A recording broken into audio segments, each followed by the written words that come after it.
Hello, hello. We're back again with one of these spaces. How are we doing, lads? I'm doing good. We're surviving. We're surviving. Yeah, we're all good, man.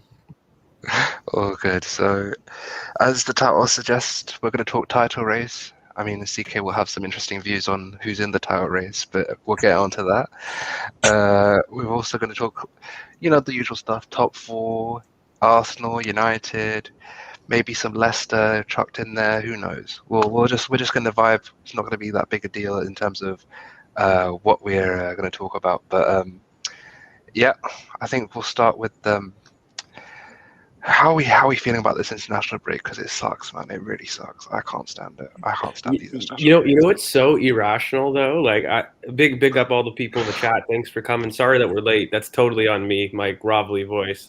As Christina has said before in the past, I get drunk and I do these bad things, bad decisions, and I come very, very rough. But we're here. We're looking through the international break, which I find just so crazy. Because I was gonna say, do any of you guys feel like the Tuesday or even the Wednesday after like an international break, it doesn't make sense. You've had football on the weekend, right? And you're just like, I'm fed up with the break. Like, it doesn't make sense because you wouldn't be having a match day. But it's just, I don't know, man. I just feel like every time I know that it's on a break, I clock out. I'm like, you know what? I don't even want to do threads. Yeah, cheers, Deji. It's very true. I'm never late. I'm always punctual. Bullshit. It's these guys that I have to get to the Oh, studio. bullshit. No. Yeah, literally. No, I don't know, man. It's just I love something about I the love how other international people break. caught onto it as well. I love how other people caught onto how George is late. But yeah, for But me, I don't know, does anybody else feel that way? Where it's like the international break is just it's just shit for like It no didn't feel good like a reason. Saturday today. Yeah, this comment. it's true, and it's mostly my fault. Yeah. But for me, it's just Football Manager. If it wasn't for Football Manager, I would lose my mind. Because You've become it's obsessed with that recently. yeah, I really have. Like, if it wasn't for Football Manager, just spanked West Ham 3-0. I'm in February now. I'm top of the league, which is cool. So 4-4-2. I think We're that's moving. the barometer for making it current. There's no longer UEFA B licenses. It's Football Manager. How soon can you Football turn Manager. around a team? Currently, it's obsessed with that right now. For me, Yeah. what's been keeping me like recently, I've just been playing some games, playing like FIFA, watching football. Yesterday, the England game was decent actually. Well, England were good. I missed it, man. The first half was nuts. I was on the Henderson was terrace. very good. The first half, and then the second half, no one won. The game just died out second half because it was 5-0 in the first half. But and Emil came on. Everyone got happy about that. He played right wing, which was weird, but yeah, it's good for him to. I think he's like the 1,264th England player or something. But I think he's gonna start. I hope he starts next game, which I think is gonna be like Monday or something, and then they come back to Arsenal and they train. We go into the Liverpool game. Bro, I think like just to keep a little bit Arsenal, because I don't think that's going to be a serious part of the topic this space. Because we can do a Football Manager space. We can do a Football Manager. Unless you're the guy from South London on the bottom right. But there's like on a level. I want to talk a little bit about our international players because we've suddenly now got, I think, roughly 12 players. Should be 13. Should be 13. Should be 13. Goddamn Ben White. Should have been. Yeah, it should have been. But I think the one thing that I've seen debates on that I just find absolutely ridiculous is this idea about potential injury, risk for injury. But we did get one. Sorry? We did get one. I know Kolasinac had a nasty. Did you guys see that photo? Awful tackle. Like he gets hammered on international break. This poor guy is just like I don't like blame him too much because I feel like he's just somebody at this point where his friends, he doesn't get, the backing. Like, he doesn't have his Mustafis, his Ozils. Like, he doesn't have his crew. And he's just that weird odd one out in the group that you always see on photos, kind of just alone. And the guy gets horrific injuries and international break. Like, we're talking serious red card offenses. And I don't know if anyone's seen, but like Curran, mate, like his ankle's completely, inverted inside. It's just horrendous. His lateral ligaments are bye-bye. Yeah. About I as think his gone as how I was last deltoid night. is done. Crazy. His deltoid is done. That complex is completely done. That might be multiple months. Like because it was an inversion, wasn't it? Was it an inversion? Yeah. Because I haven't seen it back. I've just heard about it. It was an inversion, right? It was an inversion injury. It was an inversion. Oh Like, no, as bro, much get as that you off the get, screen. mate. Like There you potential go. dislocation. The guy's doing the crip walk laterally. It's just a little bit crazy. No, but I did want to touch on, like, what is your guys' opinion on like our youngsters getting call-ups, like on a level? Because it's weird talking about no injuries, and we went from Kolasinac to this, but I've seen some crazy debates on the timeline just in general, because I feel that the idea that this young team doesn't need the confidence or all the confidence it can get as quickly as it can get it is crazy to me. I think a big reason why you're seeing them retreat into a low block, some of the little coaching niggles that we've seen with Mikel throughout this season, a large part is mental and confidence and just being in stature. And, I just wanted to point out to Emil, how chuffed was he? Like, in all the videos, he's just smiling ear to ear. The hug with Aaron was brilliant. Yeah, all the wholesome content you want. But at the same token, did you guys see Gabrielle's message kind of on Instagram, I think it was, or whatever? And how it was just such a huge honor to play for the side. And mate, like, even if he doesn't play, which by the way, he hasn't, like the perfect scenario, he's been inducted into the squad, right? He's training, because you need to train during these breaks. Anyone's going to train. And so this idea of a risk for injury, current mate, like I find so stupid, because even in training, the risk is the same. Like, these professionals are elite athletes. I think we as fans sometimes forget how elite the standards and the levels really, really are. I mean, you can have a horrid tackle in training and be out for 6 months. This idea of a risk for injury is stupidity. For me, there's one concern. It's load management. So what we just mean by that simply is like, how many times are you actually maybe working out, which is just a real life person issue, or even just in general, a short period, how often are games happening? That I hear. But on a 2-week break where, we need one big match day, you need typically one big match day a week. There's no fitness concerns for these elite athletes that are just in peak physical condition. Like, I'll tell you what it is. I don't get it, mate. I honestly don't get it. I'll tell you what it is, right? And we do have people coming in soon, so we will get you to, don't worry. But what it is for me is wear and tear injuries. As you were saying, load management, soft tissue injuries, these kinds of injuries, because but these are impact, right? Like, these are impact injuries, the ones we've seen. What I'm talking about is February, March, April, when you start to get increase towards like the end of a season. Yeah, of course. But what I'm saying is the increased load, as you were saying, the load management, the increased load on the players' physique. And the thing is, with our season, we need our players to be firing in that period, because you remember the schedule, we've gone through it many times. After that February period, we need to go. We need to be on, because the top 4 race will heat up, and we have games that we should be winning consistently. I think a lot of it's fear, mate. Like, if you look at our schedule right now, the amount of games that we've lost due to Europe, just in general, forget the level of competition, but just Europe in general, it's over 16 games. And in the maximum number of added international games is 4. Unless you're going to count the March break, which could be 6. And so what I've never And they won't even start. They won't even start all of them. They'll have like bit part appearances. Yeah, and it's just like, and for me, I mean, that's the fear. That's the fear, isn't it? Even if they were to play full 90s current, like, let's put maximum risk for injury into it. you're basically saying I'm removing 16 games, and it's more, by the way. I just did 16 because that's group stage and quarters, and first round. But it's more typically.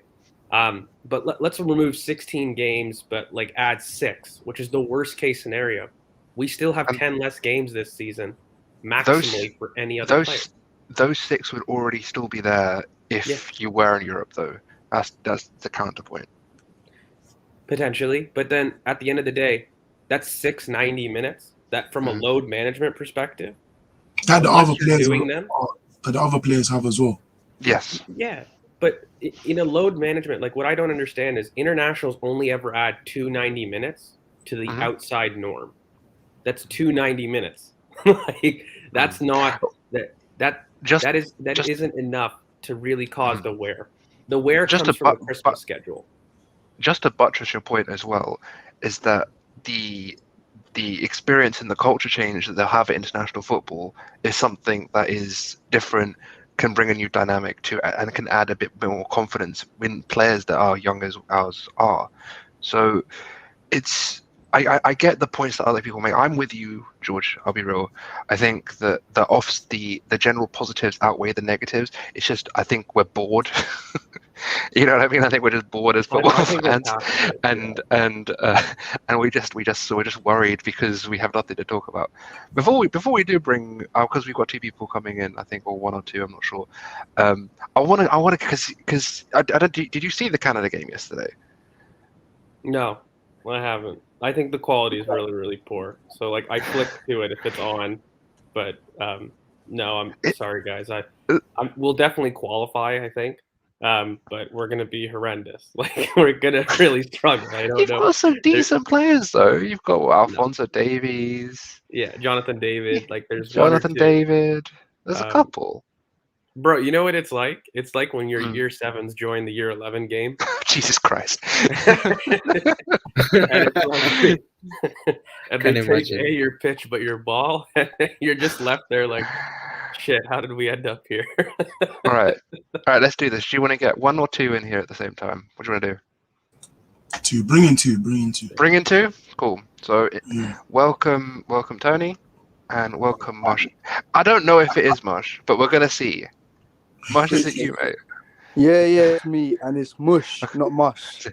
Is it Mush? Yeah, there we Mush, go. There we go. What you man saying though? It's good to hear you, bro. It's good to hear your voice. Thank you. I would have had my camera on, but I'm just literally lying down in my bed and it's dark and I'm self-isolating. So I'm bored, so I was like, I might as well just join. Bro, it's good to hear. It's good to hear you. How you doing anyway? How are you? How's the isolation going? I'm doing good. I'm feeling very pure right now. So yeah. Wait, isolation. I thought you were going to meet for the Arsene Wenger film. No, I self-isolation started literally like yesterday because my sister's tested positive, but I'm okay. Jeez. All right. Cool. How are you though, Priv? Z. I'm gonna call you Z. Fuck Z. I'm calling you Z. I'm good, bro. And how's George? He's good. He's good. George is slowly joining. He's joining the land of the living slowly. So.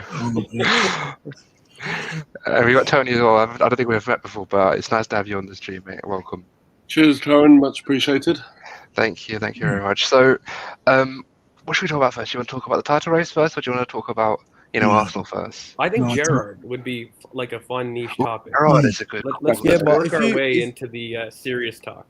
Yeah. If we talk about the title race, we're also talking about Arsenal as well. So. Hey, say none. It's cool. Influenced by that guy from South London, I think. Yeah. Oh, he got that disease. But yeah, let's talk about Gerrard then, because as anyone on Twitter knows, I have a deep hatred of Aston Villa, and I hate anything to do with them after this summer. Their fan base is just god.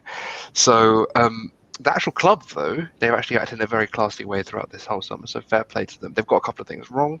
Dean Smith is gone. I don't think that was the right choice, but it is what it is. So first of all, we'll go around. So starting with Z, and then we'll go CK, George, and then back round. So what was your opinion on Dean Smith, and what do you think of the Gerrard appointment?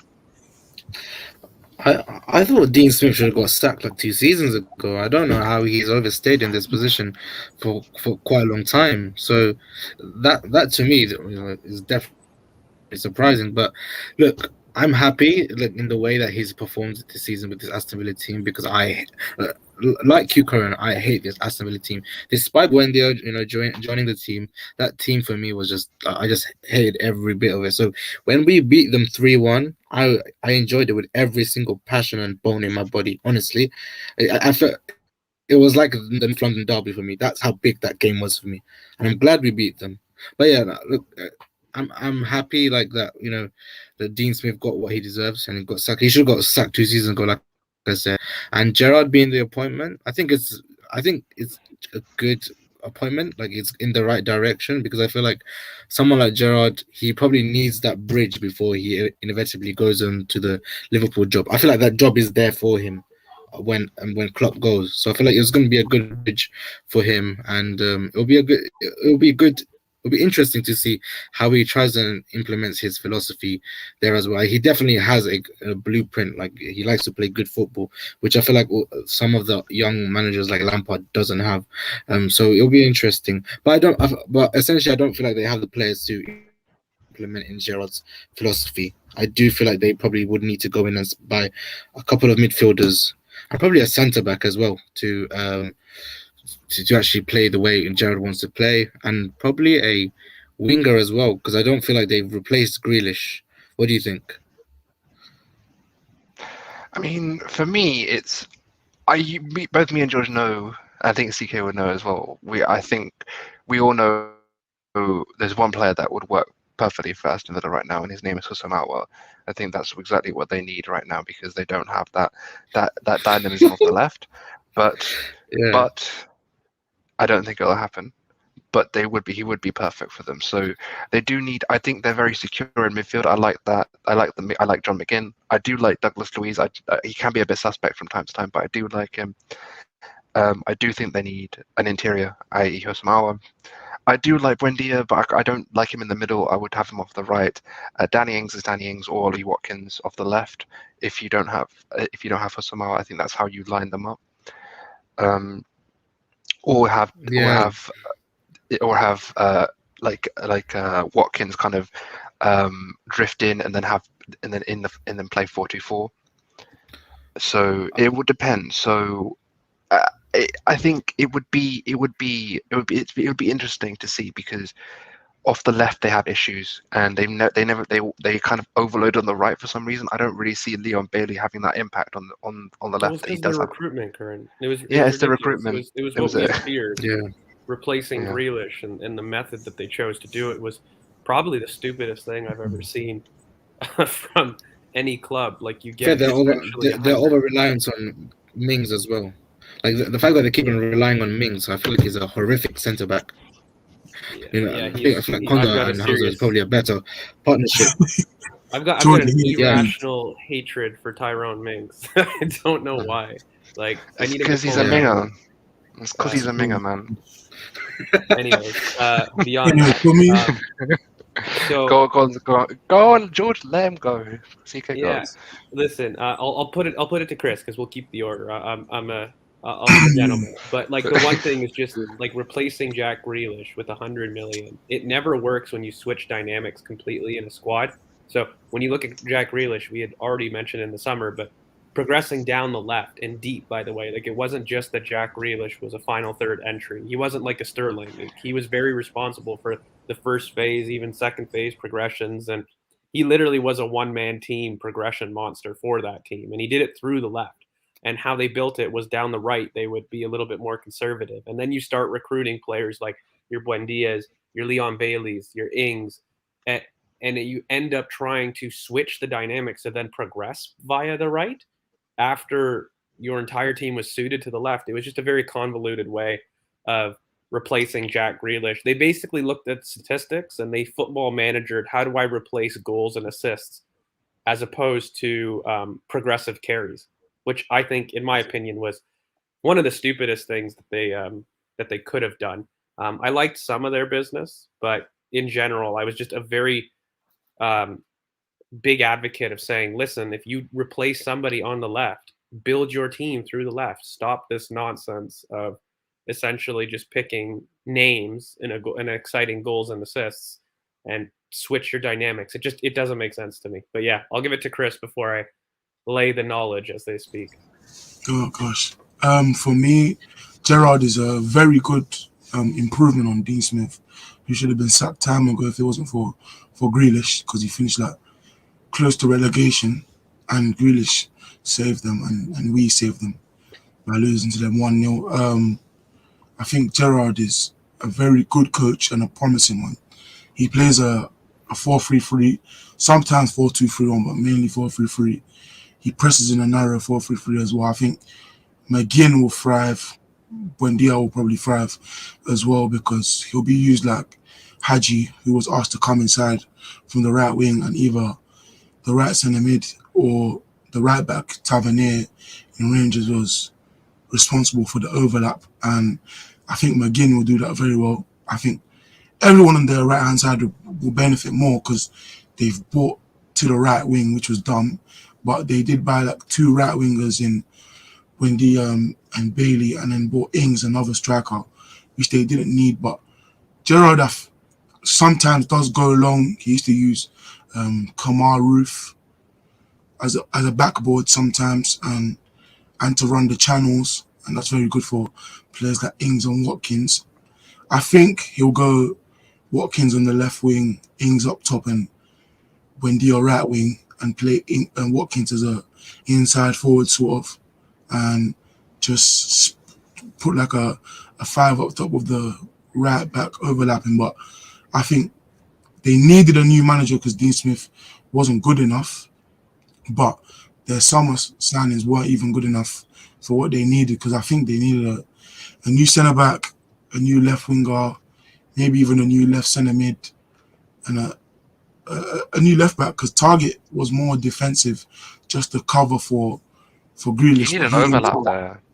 You need He an doesn't overlap overlap there. himself, yeah. He So doesn't he doesn't overlap at offer all, yeah. anything offensively. So they don't have they've got some good players like Ings, Watkins, McGinn, Buendia, Matty Cash is okay, Konsa, so they've Emi Martinez. So they've got some good players. But Wait. Just wait a second. I'm not having this. This is my bedroom.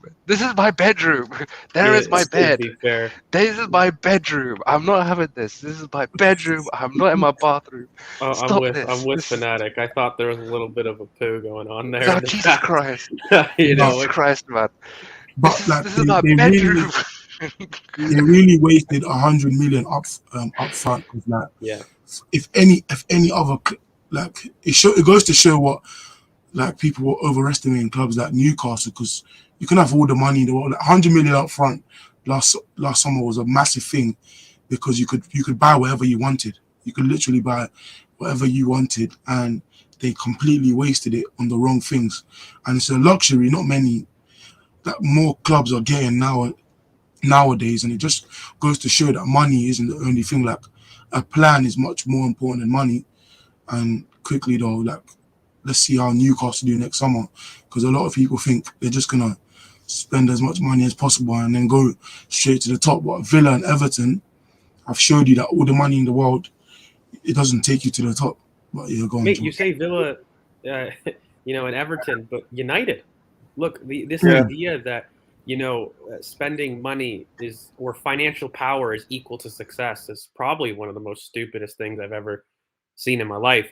I think in regards to Gerrard, I agree, Chris, kind of with your analysis of Rangers and how they play, but they really are Liverpool light. Like, in terms of just breaking down the structure, like, they ideally use your traditional 4-3-3 and very early Klopp, not so much recently. I find Klopp has actually took a page out of Pep's book, and he's much more moved towards a kind of possession style, both in midfield, but putting his wingers far more wide than he did inside. One of the big things with Liverpool traditionally under Klopp at the beginning was the overlapping fullbacks, but his wingers being very much inside. I think right now you're seeing Salah a lot more touchline than he has in previous seasons. And, he's tweaking the midfield, that he's gone away from basically a Gini Wijnaldum to a Thiago. Like, that was the decision he's made in midfield. He's gone to a more technical midfield. And I'd argue this season they've suffered compactness and central compactness, which I think is going to be very important when we're discussing the future of football, because Klopp are almost an interesting case study from going to one P&P aspect to really a true, much more technical control of midfield. And the drawbacks when that doesn't work are very evident. You lose central compactness every time. But for Gerrard specifically, look, when you mention Ruth, mate, like, I don't think Watkins is going to be on the inside. He's going to be that backboard, and I think that Danny Ings is going to run the channels. You know, in terms of being able to provide that pivot kind of in the center, I don't think Ings is able to do that, and he's going to ask his 9 to be more of a false 9, and you know he's going to have very Liverpool-like setup. So it's going to be a workman-like 3. Louise is a decent lone 6 if you keep the distances tight. John McGinn, probably one of the most underrated players in the Prem. I love John McGinn. I call him kind of the beta Varela, jokingly. But in terms of profile, like, this guy is an all-rounder 8 that can do it all. A true unicorn, too. If you look at some of the statistics, you know, he struggled a little bit under Dean Smith, but who wouldn't? But if you look at kind of his overall statistics, he's very, very strange in being able to affect play in all phases. And he's very, very diligent. He's able to overlap. So he'll push that right wing that they've got in Leon Bailey, as well as Emi Buendia, whichever option they do choose to go at right wing there, it will be inside, which I think is phenomenal, because when you're looking down that right, Matty Cash, he's not necessarily the overlapper, like in a true traditional sense. I think Gerrard is going to have to do a lot of work, both in midfield. You know, Curran, you mentioned the interior. Yeah, they definitely need a left interior 8. But for me, the best thing that they can do is get Ismaila Sarr from Watford in the summer. That is 100% the move for them to go, and then rebuilding that defense, because that defense is going to struggle. You're going to need an ongoing, you know, kind of left wing back, or, you know, it is a left back, but effectively a left wing back long term, because he's going to push one full back high and one full back a little bit inverted, especially because he's got John McGinn who can overlap. So that's going to be his long term play. And he's got a lot of very interesting pieces. Like, I think in the short term, in a band-aid, he'll have Watkins in the hole. He'll put Ings and, you know, Leon Bailey as, you know, top pressers he'll attempt. Or he'll have Buendia in the free right wing role. He just won't have him in midfield at all. That's not going to happen. To the betterment of Villa, by the way. Like, I've always said, Buendia is much better as a free right wing. And it wouldn't surprise me that Gerrard coming in would spike his numbers, by the way. He did use 2 different right wingers in Kent and Hadji, who brought him different dynamics. It's kind of similar to Bailey and because Hadji is more of a 10 who wants to drift centrally and dictate, and Kent is more of the forward. But yeah, he can replicate that with Buendia and Bailey, but he won't have the same overlap on the right back. The big thing, mate, is the center backs. I feel like every time we discuss these teams that get big investment, or, you know, are having exciting managers, we basically say their defense is shit, which it is. You know, like the biggest thing that they've really got to fix is that defense. In all honesty, I mean, you in theory you could put Buendia in the middle. He won't like him. I'm telling you right now, Gerrard won't like Buendia in midfield. Just how he likes his profiles. But I do think, just to kind of tie off this rant in a sense, I do think Ismaila Sarr is probably the biggest thing that they can do next summer. Replicate that Mane role, and they're going to get an overlapping left back, because on the right, keep in mind, guys, Matty Cash, John McGinn, and Leon Bailey, they don't have to do anything on the right side, in theory. You know, even Konza is great. Like, he will be fine. Louise, like, that right-hand side of Villa won't be changed. It's really the left. And so that's where the majority of their recruitment is going to be focused on. But I think in general, I really do like Gerrard. He's actually one of my favorite youngsters. You know, I think it's lazy analysis to always go baby Klopp, but in Gerrard's case, it really isn't. He's very early Klopp, counter pressing to the max, using that 3-man midfield. He loves overlapping fullbacks or occupying the wide channels with at least one CM and then one fullback opposite. But he's a modern approach, attacking with 5 channels, everything that we love. So he's in that new school, and I do think he's carried a certain level of dominance that I haven't seen from some of the other young British managers. Like, I think in potential, for me, Gerrard has the most potential of your Lampards, your Eddie Howe's, like your younger English managers. Even Potter? Bar maybe Graham Potter. I think Yeah, Graham yeah. Potter's a level above. But in terms of your like young British managers with former players or whatnot, he is my favorite manager of that bunch. And so I think he'll do amazing. I think he'll struggle this season only because that squad is not built for a 4-3-3, but he'll use it, and he'll use the this 4-2-3-1 as well, though. Yeah, and he does, but I think he prefers the three a lot more. But the one thing with Gerrard that's really excellent is I feel as though that he won't sacrifice philosophy for output or results. Like he will get a tune out of somebody in the short term. He's not afraid to mix it up and basically abandon the 4-3-3 for now just to get results. Last till the summer. And by the way, look, Aston Villa's owners, as much as I hate them, they are ambitious. They will back the man, and so I think he'll be a very good success. I think in the 2 years, he'll put Villa up top in the top half, I'd imagine. And by the time he gets to Liverpool, I think people will be clamoring him in the same vein as a Graham Potter in results. I don't think if his ceiling, it's very, very tough to see that ceiling because I feel as though we're going to learn a lot with Villa. It's tough to translate this stuff to a lot better quality, right? And a lot of the stuff that I saw in Rangers was in theory modern, very good, so it's tough for me to see if the quality translates because he's going to have his ups and downs in the Prem. But look, I think Gerrard's going to be a really big success. I think he'll take Villa from basically relegation candidates in these 2 years to a top 10 finish. I would say 8 to 10 is I think when they end up before he leaves to Liverpool. But I'm excited to see him. All right, go on, Tony. You've been waiting patiently. What do you think about Gerrard, mate? What do I have to say? Pretty much everything I've pretty much said. But yeah, it'll be interesting to see how he develops from a dominating Scottish football. I think it was by about 20 to 30 points last season, stopping the Celtic going 10 in a row.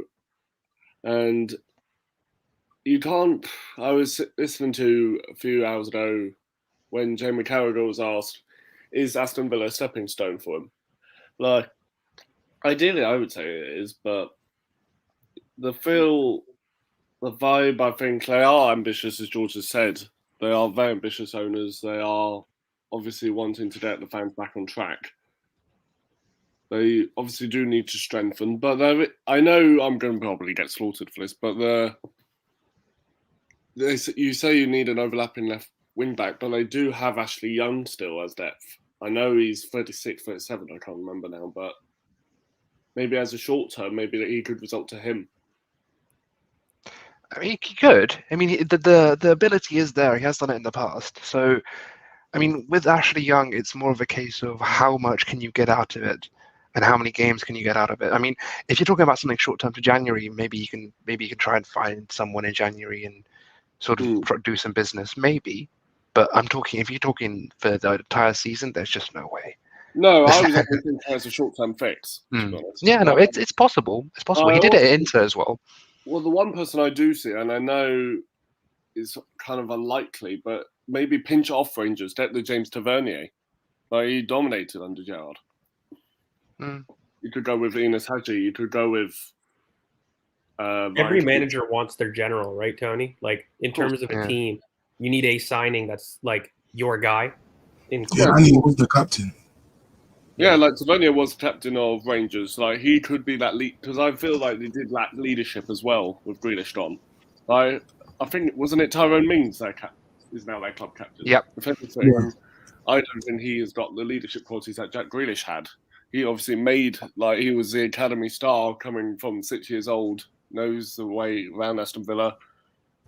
To give it to Tyrone Mings, I think could have been a mistake. Like, I know as we were saying, he won't be playing much, but Ashley Young is 36. He's got experience in Europe. Why didn't they give it to him maybe as a vice captain role? It could be. I mean, it's an interesting thing, isn't it? Maybe I'm wrong. Isn't Tavernier right back? Yeah, so he can overlap though. And, he can overlap. Yeah, and I'm just thinking he in did my head. overlap. He did a lot of the back post for Rangers last season, but I don't think they'll buy him because he's 29 now. I think, if I'm not mistaken. 30. Yeah, I don't think he'll buy him, and he'll just use the right hand side he has. and maybe flip the dynamics for the fullback to overlap on the left, because he has his centre mid overlap on the right already with McGinn. So he'll just flip it rather than replicating it, I think. But Yeah, it could work. Tony, I want to ask you because there are a couple of people there that are sort of, you can see if because they're not really starting, but they are getting, like someone like Jalen Ramsey, these kinds of players. Is there anyone that you see on the fringes that you could think maybe they can make a difference under Gerrard? Jane Ramsey is one of them.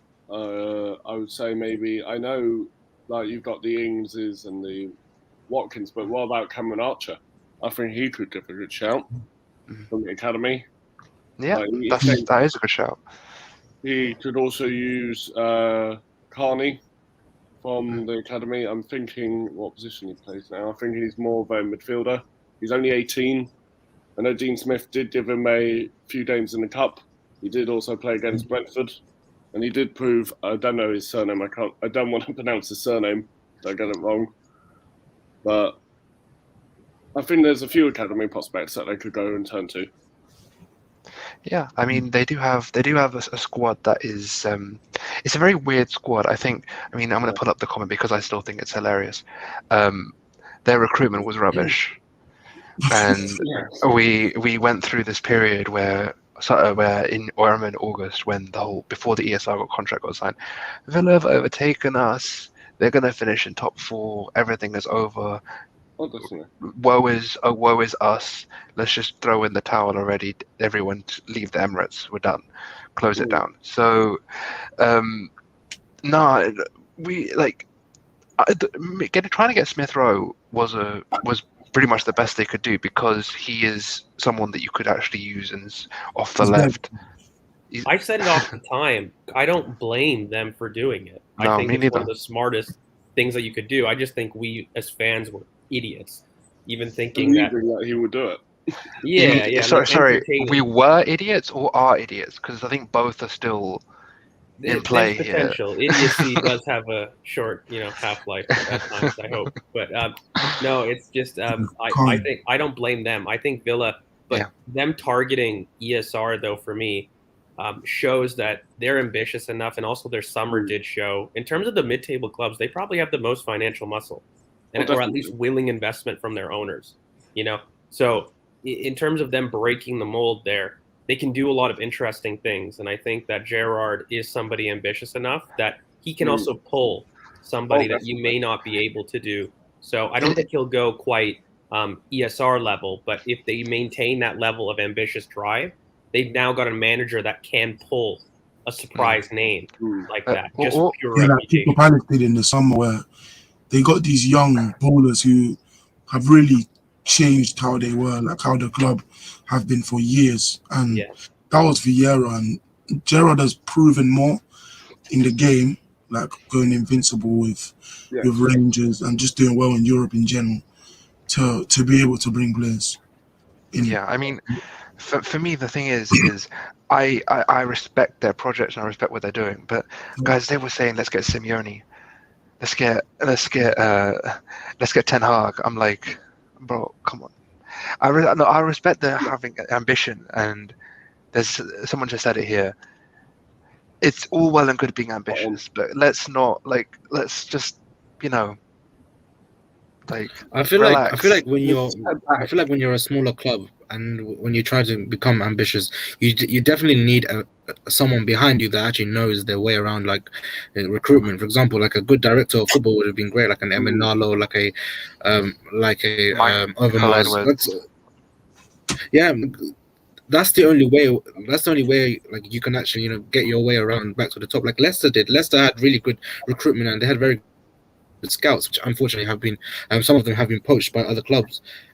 But they still had a good directions. Clubs like Aston Villa, they go off vibes, like you say. Football Manager. Football Manager is actually, one of the biggest used databases for recruitment. For example, clubs like Watford and Watford is the main club that actually uses Football Manager as a scouting. And I feel like clubs should stop doing that. They should generally get someone behind the backroom staff and talk to the manager and go for a plan, because I don't know. Some of these signings, they just don't make sense. Like, how can you recruit Bailey and Buendia in the same summer? Just doesn't make sense to me.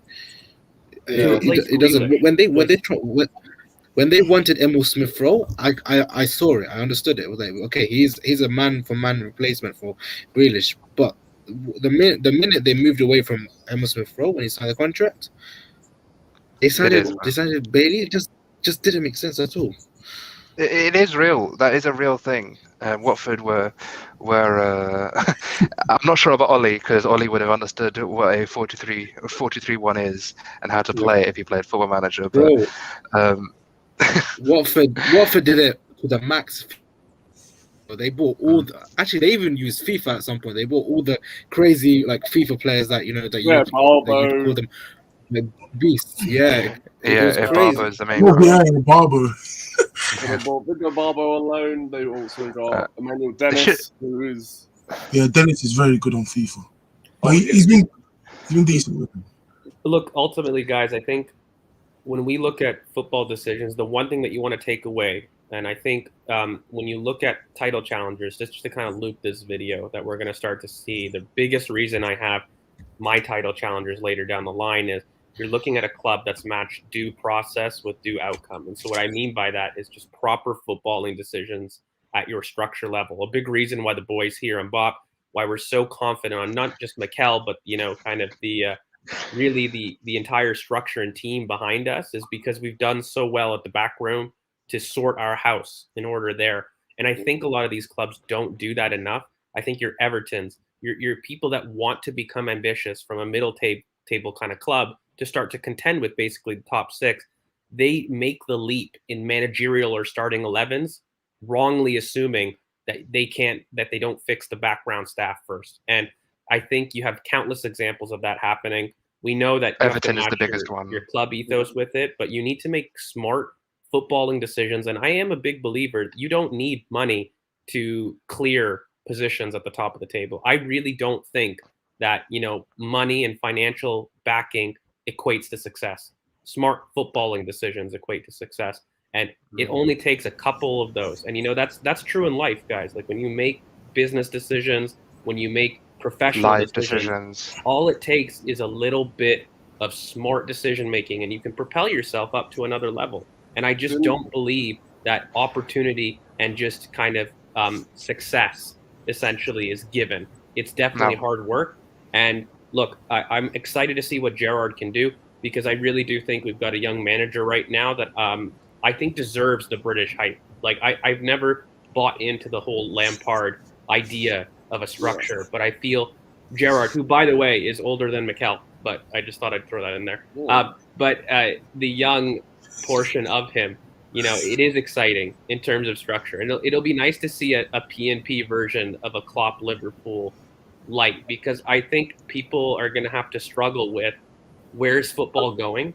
Are we going to look at kind of a counter-pressy type philosophy, or are we going to be looking at more of a possession dominant based philosophy? And I know Klopp has changed, and I think to his detriment this season. But will future managers be more in the Gerrard, your Gallardos, like in that vein, or will they be more possession based in theory? It's definitely a debate.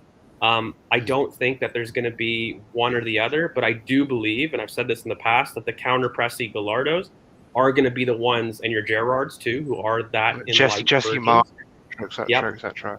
They're going to match these possession-based kind of players, but I definitely want to get Mush's opinion, on Gerrard too, because he's been patiently waiting.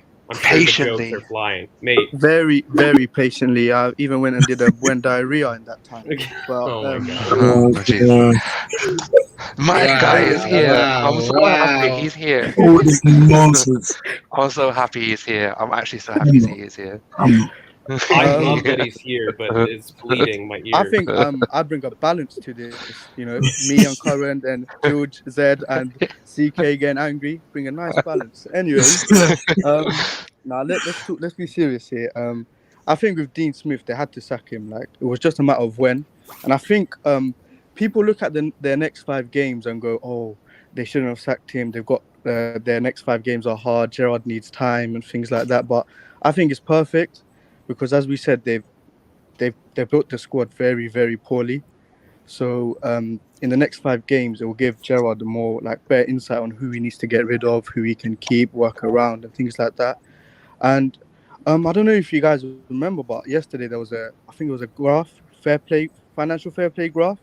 They've only Yeah. got 5 billion to spend before they breach financial fair play. So they've obviously going to need to sell players. So it shows we need to give Gerrard time to really judge him. And I think what's going to happen is after the next 5 games, they'll probably get like 1-2 points if they're lucky. People are going to be reactionary and be like, yeah, he needs to be gone. He's not this. They're going to start comparing him to Lampard and things like that. Yeah. But he needs time. And obviously, as I mentioned, the financial fair play, they don't have the Matty cash to get their Matt targets right now. So it's a bit peak. So yeah, that's Bro, they can't that's what I spend till the think. summer. They can't spend till the summer Yeah. because Yeah, they have to wait exactly. until their Unless they get revenue lucky comes and in from the sell Premier someone League for and any other stuff. Yeah. yeah, unless they get lucky and sell someone big in January. I don't see them doing well No, in the window. they don't have any. The only thing they can do is actually sell back Buendia or something like. Because they don't have players that are notably like money worthy in my personal opinion. Like there are no other clubs in the league that would actually go and look at a player from Aston Villa. That was other than Grealish. They wouldn't actually buy anyone. So I feel like they have to wait until the summer and then they can like stretch their financial spending power. But for now, Even I think with- Gerrard has to ride the wave. Really, even with the spending they did last summer, like they bought They everybody fucked up. up front.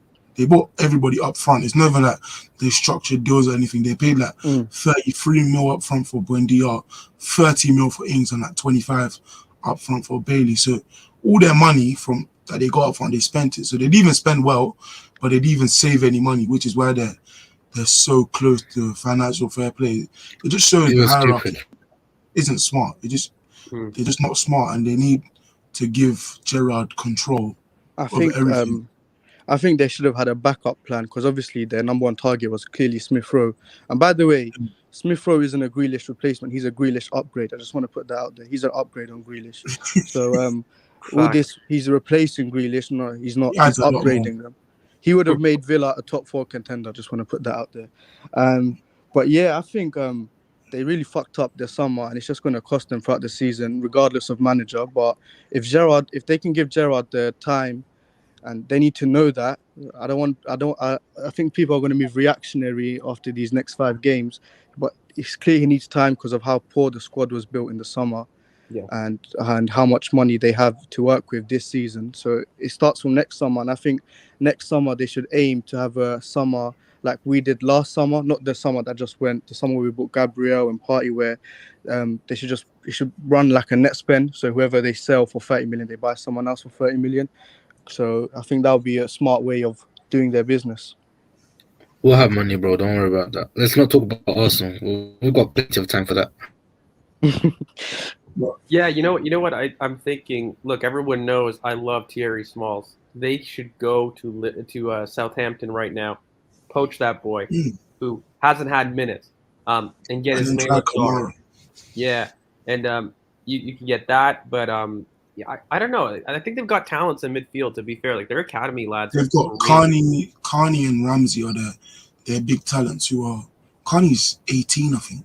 Yeah, but 18 this year.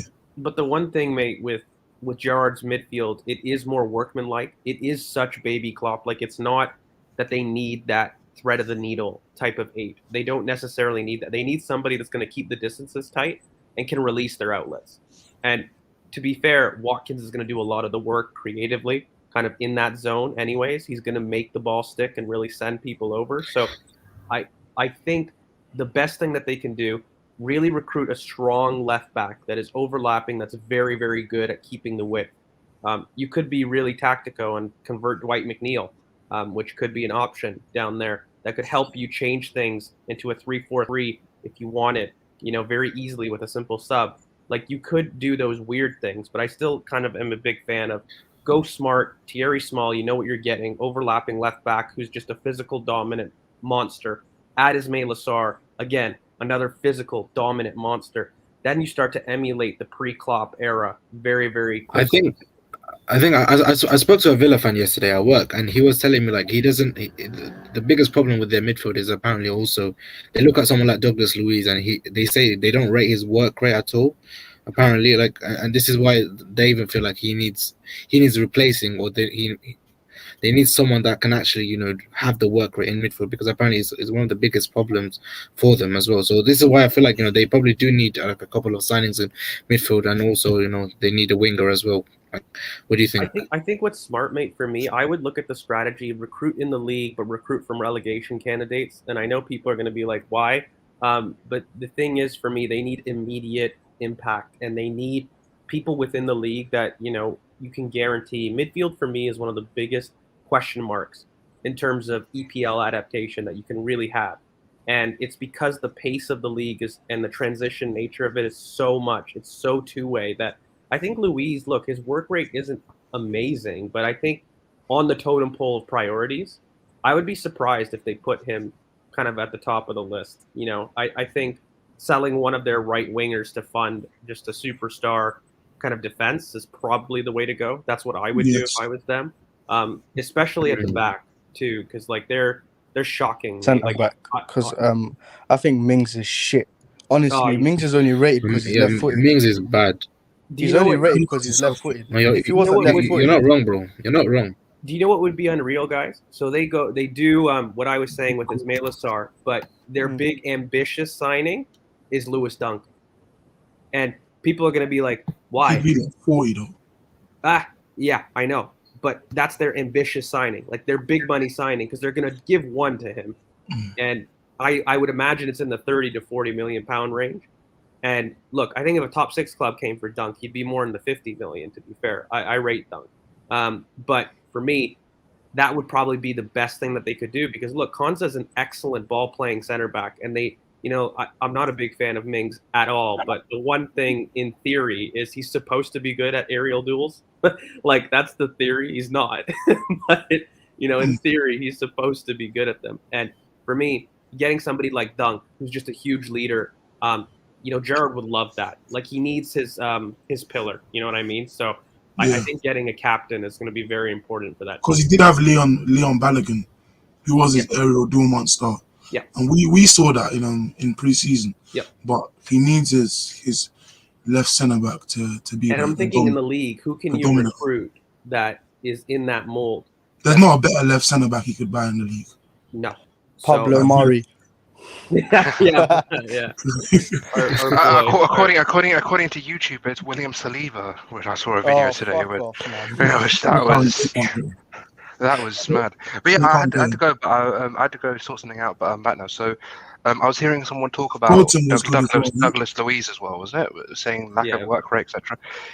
I'm gonna give, because the thing is, I do have a couple of players in the lower teams that I do. I look at them because they're little projects that they do look at, and one of them is Matthias Norman from Norwich. I think he's going to be, if they are going to replace Douglas Luiz, look for someone like that. So look for someone very good. So not FIFA. I'm not Watford. I struggle with him though, bro, because they have McGinn. Like, for me, Norman is not the deepest of a three. For me, I think he can be. He's an all-rounder. He's an all-rounder for me. Yeah.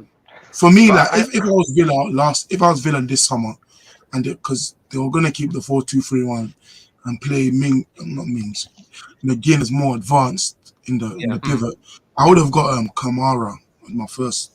From Marseille? Everyone going for my man. Like 20 mil or something to replace the Louis and just build the whole left-hand side again, just to replace Grealish, because you can't directly replace him. So give other players more responsibility. No, I think they need a very, very slow deep line playmaker. That would be amazing for them. Oh gosh, you love deep line playmakers. Let me guess. Coop Miners. No, but you know what, Ruben Neves. Ruben Neves would be good for them.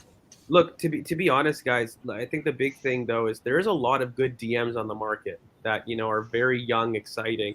You've got your Kamara, but there's also Mohamed Kamara from Salzburg, who's excellent. Leslie Diallo as well.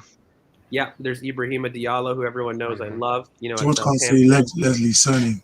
I can't say Leslie's surname. The boy from Rennes. Let's put it Yeah. that way. The young 17-year-old. Go He's on, young as well. try. Him and Kanye, the Nigerian midfielders, Yeah. very, very highly rated. Go But on, these try. are all very cheap, like 20 million loan pivot kind of deeper DMs that you definitely could do. So if I was really Gerrard though, I would build from the back because I do think like Louise is good enough. Look, I'll give it for the fans. I'll try it. Ugo Chukwu. There you go. That's not bad, right? That's not bad at all. You did all right. But look, Mohamed Kamara from Salzburg, I love. I think that boy is a huge talent. I want us to have a look at him. Never mind Villa, but that's something that you could be doing. Look, Ibrahima Diallo. There's tons of lone pivots. I just don't think that replacing Louise is the smart idea. You need a defender. I tell you who would be perfect for them, and Haas is gonna hate me because he loves him so much. Szoboszlai off the left. I think he'd do very well. I think he's he's someone. If you have him come inside. No, but if you have you'd have him on the left and then have an interior inside to cover. It's not. I'm not saying. I was gonna watch him because I saw a comp from him. He's that. Boz would be good for them. I really do think so. If you go for Boz and an interior that's more defensive minded, say Boz and Kamara, I think they'd be fine.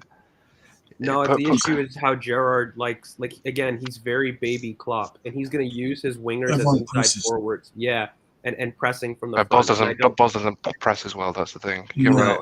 And that's why I said Ismaila Sarr is your attacking marquee, and then Lewis Dunk is your defensive. Because guys, remember they're going to be a counter pressing team. So in midfield they'll close the distances, but they need pillars at the back, people that they can rely on because they're going to bomb on the left back. So their left center back is the most important signing. I'm saying it in the window that they could make. If I was a Villa director of football, I'm telling you right now, I'm going to Brighton. I'm saying whatever the hell you want for Lewis Dunk, I will pay it. And that will solve a lot of your problems. Whether you want to go pivot 4-3-3, who cares? Did you say, because I missed it, did you say small for left back? Yes. Yeah. I know you too well. I know you way too well. This is ridiculous. I knew you would. He'd be cheap. And he'd be very cheap. And he'd be homegrown. And then you start building. I know you way too well. And then you start building. But guys, when you think about it, if you start doing those things, small, Dunk, Ismaila Sarr, that immediately, those three signings, which by the way is the 80 million pounds at maximum, in my opinion, because you're looking at Watford, who are going to be relegated potentially. I need a left interior though. I need that left interior for this. For I think they can do with their midfield talents. Their academy talents use are Ramsey. very good. Yeah, and Ramsey's a good shout. Yeah, he'll be okay.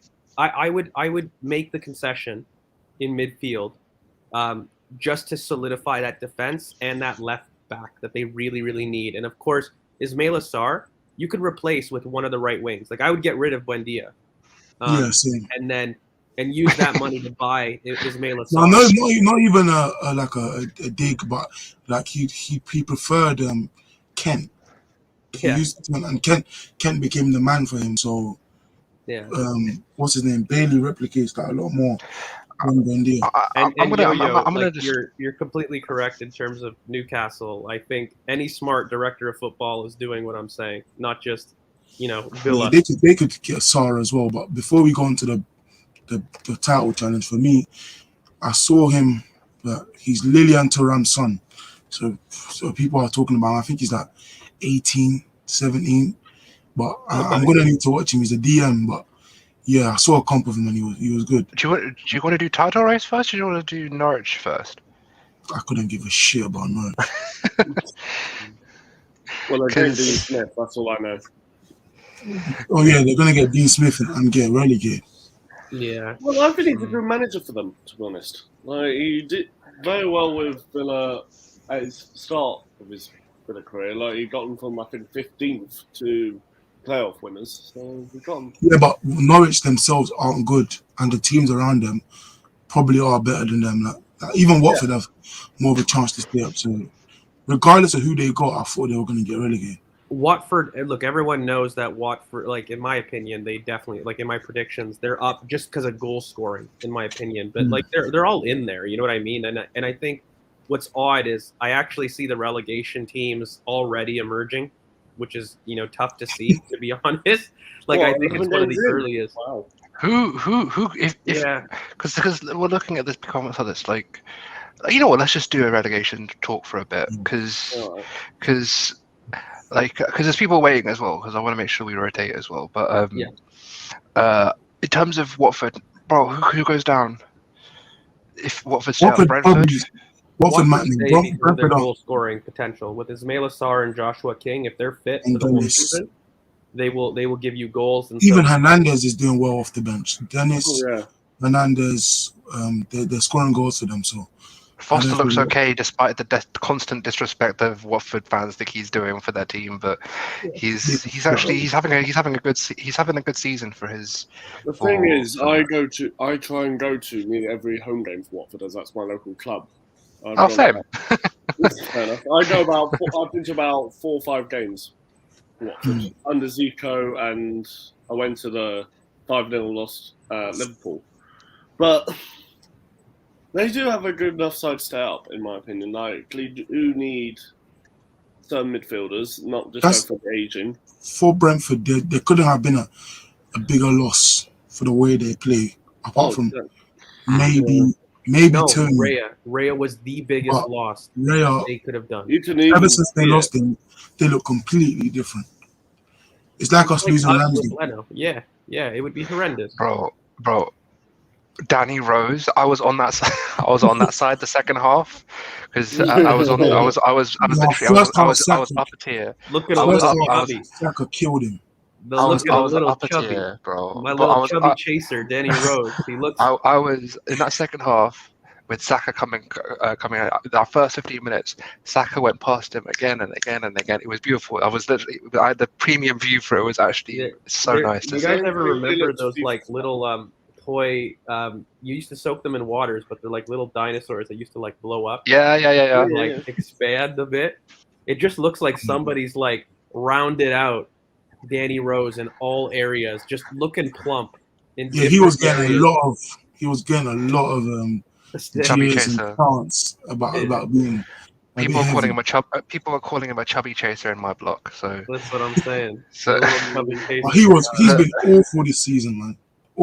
But look, in terms of relegation candidates, I really do think Norwich are almost a guarantee in my opinion, just in terms of how they play. I've said Burnley in my prediction, and I think Newcastle should be worried. I'm not going to lie, unless they do something in January, which again they're very likely to. Like that's why I don't view Newcastle too seriously, because I think they're going to do something in January. But they're not in a good trend, and I think Brentford could be a surprise, guys. Like I think losing Raya, the slide down the table, and how often they're going to do it, because again, Raya, he'll be gone for the Christmas period. He was out for 4 or 5 months, so he's not back till February. So they started off so well as well. They were flying. But mate, it was totally because of like Raya is a linchpin to how they want to play in terms of playing out from the back. And I think with the amount of games that are coming up in the Christmas period, it's going to be almost a case of what happened to us in that November period where we did too much damage to ourselves to really make up top 4. That's going to be the same issues, but with Brentford in terms of the games that they're going to miss, because Raya won't be back till early March. So for me, that when you're looking at that, I don't know if Brentford can survive, and they're not a club that's going to go out and buy another keeper that could, emulate that in January. So when I'm looking at potential relegation candidates who can get themselves out of a hole, look, Leeds are low on the table, but make no mistake, they got injured players coming back, so they're going to march up the table. But they don't have a good run. They don't have a good run. Their next 5 is like Tottenham, Brighton, Palace, Chelsea, Arsenal. They don't have a great run, but mate, they've got players coming back like very soon. Like they've just got a squad quality that's just crazy for me. So they'll march up the table. I think, again, Villa, Gerrard will do well with them. Look, Watford will always be a candidate, but I think they've got goals to stay out. And I think this is the year we get rid of Burnley. I really do. And I couldn't be happier. Please. I think Burnley have been blessed with Dyche because they don't give him any money. Oh, my God. They I give love him Dyche. I would love to, I would love to see him at Villa. I would actually see it with a budget because they would John give him. Dyche? They would.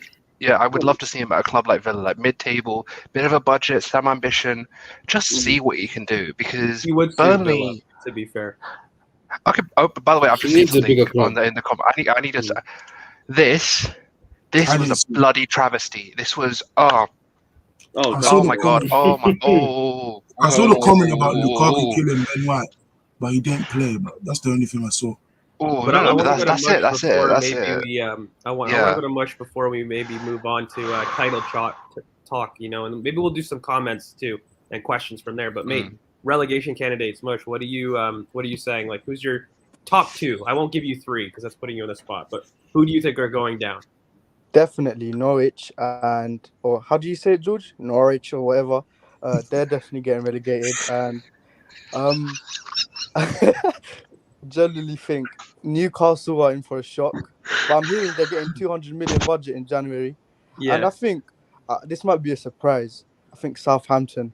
yes. Mm. That was the team I was going to say, to be honest. They are down, They were my and third Broha one. got injured. Yeah, Broha got injured, and he was scoring for them recently. mate, I didn't want to say it, but if I go 3 for 3, Is he I'm gonna back? be Armstrong relentless. though. Broha Armstrong didn't play. The recovered. reason Broha didn't play yesterday is because he was injured. I do like some of their players. I like Armstrong. I do like They Livramento. do have some good players. They've got They do have some Livramento, decent Broha, players. but they're Southampton just Broha as well. relegated would be very annoying on the culture, but like Livermento would be one of the first players. They're not going. They're not going that down south. He'd be the first. Yeah, he'd be an immense pickup. Chelsea Like, would be livid though because they have a Well, Chelsea have got a buyback clause, though. in 2023. in 2023, not next summer. Ooh. So yeah, they look, need if I went 3 for 3 on This is a very good point. Ooh, Salisu as well. candidate, Salisu as well. Salisu is very good. I quite like him as Yeah, well. I said at the start of the season he He'll be needs an to step ideal up. replacement for Mari. who did he play for again? He was in La Liga. Oh, so Real Valladolid or something? Yeah, something like that. He was in La Liga and they bought him the season man. before. Yeah, Real Valladolid. But they need him to Brexit- step up. When Brexit George has that eye, man. We've got Brexit We'll George. talk about George. Salisu at the start of the season. Yeah, He needs to Mohamed step up. Salisu would be the ideal Mari replacement as he's left-footed. And he'll get on with Party from being Ghana. But I don't think we'll get a Mari replacement, but I think we'll. we have Tommy got Asu. Tommy Yeah. I think Mm. Tomiyasu will be that.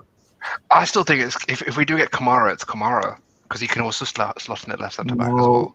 well. I think Yes, he Tomiyasu's better than can. him. Well, Tomiyasu is better than him in centre back anyways. He is better than him at centre back, correct? But and at left center back too. If anything, Kamara deputizes on the right, but I don't know if that's our play. I'll be honest with you. In January, I really think Xhaka back soon changes the plans for a lot of fans, but also the club.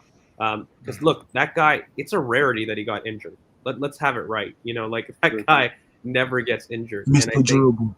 yeah, and he's he's back actually healthy. looking quite good as well. Like he's training quite quickly. I think the rehab has actually done really well for him. Like, Look, mate, if you're on the channel here at BoP, the boys are ahead of the curve. We said United, we got stick for it, but as the gift says, we're inevitable. So it looks like he's on track. Jesus Christ, man! He is. Incredible stuff. Look, what a transition, because I'm getting good at this YouTube thing. But look, in the comments, guys, let's throw out some questions. We're going to end kind of this relegation talk. We're going to transition into our title challengers. I don't know. Do you have any new guys that you want to rotate at all? And maybe Yeah, because I think we've got people coming in.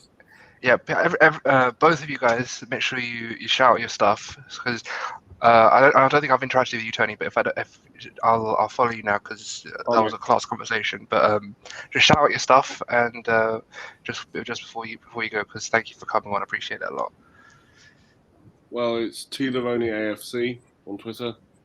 Just tweeting really random stuff up. It's mostly about Arsenal, mostly. Yeah. Thanks for having me on. Didn't even put his name No down. problem, mate. Can't you? When we do these spaces, make sure you come on again. It was not really nice talking to you, man. Yeah, well, Z sent me an invite. I was not expecting, to be honest. So. All right, brilliant. Thank you very much, mate. Mush, mate, you have the floor. Follow me on Twitter. It's AFC Mush. I'm also followed by BoP, which I got followed by like an hour ago. I'm gonna add that to my bio, I think. Bougie. Thanks for having me. It was unexpected. Nah, I didn't think I always, was gonna bro. come on. I was just bored in bed. I was like, let me just fuck it. Let me just go on, man. Calm. Karen, I hope you continue the puns whilst I'm gone. So, Done. yeah. Done. Go back to the comments. Go back to the comments. We'll see you soon, Thanks for bro. having me. See you. Leave us alone. Nah, man. See you. See you. Right, questions. We've got questions. Yeah, let's pop them up on the screen. So, So- yeah, guys in the comments, we're wrapping up relegation, but if you have last minute burning, it's always Martinelli. Yeah, Gabriel Martinelli. Martinelli for a 5-year deal. It's mine. He's already didn't he just sign a deal? Again, he asked to sign in the summer, innit? Again. I'll give everyone some scenarios. I've long said, and again, like Chris and I are very similar in this philosophy, where I think everyone is looking at output wrongly for what is missing in this team. If you actually analyze our strikers too, by the way, their efficiency has been excellent. By the way, Aubameyang, who everyone loves to hate because of recency bias, you know that he's outperforming a lot of his XG right now. He's actually extremely efficient. And I know it's hard to take. XG. I think he's like top 5 or something. It's crazy. He's been extremely efficient, despite the narrative of Watford. But look, I don't think striker is the way to go. I'd rather invest in midfield, use that money to really transform the Partey partner. And look, I think Gabriel Martinelli is in for a huge, strong half of the season. I've said in previous streams, look at AFCON, specifically the Spurs fixture, for his first real start to get going. But if it's guaranteed that we're getting a striker, Dominic Calvert-Lewin is going to be the one. It's just in terms of our recruitment strategy, it's definitely kind of where we're going. But again, I don't think a striker is really something I would like. And look, a cheap alternative, Ayman Guri. That is my favorite gun to my head. What? Young striker. Yeah. Ayman Guri, if I had to. It's Amin first. Exactly. When does this ever happen? Me and you always argue on pronunciation, and we're actually agreeing on this. Yeah. This never happened. That name's common, but yeah, it's Amin. Yeah. He's been good this season. He's been very good. He's got 10 GA. Don't worry, George. The thread is coming. But yeah, we've got someone coming on now. Someone quite happy with. Arsenal royalty. Mr. Babs himself. Missed him. Missed you at Watford, bro. Arsenal royalty, fam. Arsenal royalty. How you doing, bro? What's up? I appreciate What's it, up? lads. How you doing? How's everyone doing? Right. I'm good, good. I'm bro. good. Good. You're holding down the fort in the Lion's Den. I see on the terrace. No, man. That was light work, man. You don't know it easy. This guy, man. I love it, mate. What do you make of relegation stuff? What are your thoughts? Like, is it too early to have a look in, or what are you thinking? What, in terms of relegation teams? Yeah, like who are you thinking are going to be top relegation candidates? I think watching Watford, they're going down for sure. Who else? Obviously Norwich is going down as well because even the manager, they're getting now Dean Smith. I've never really rated him like that.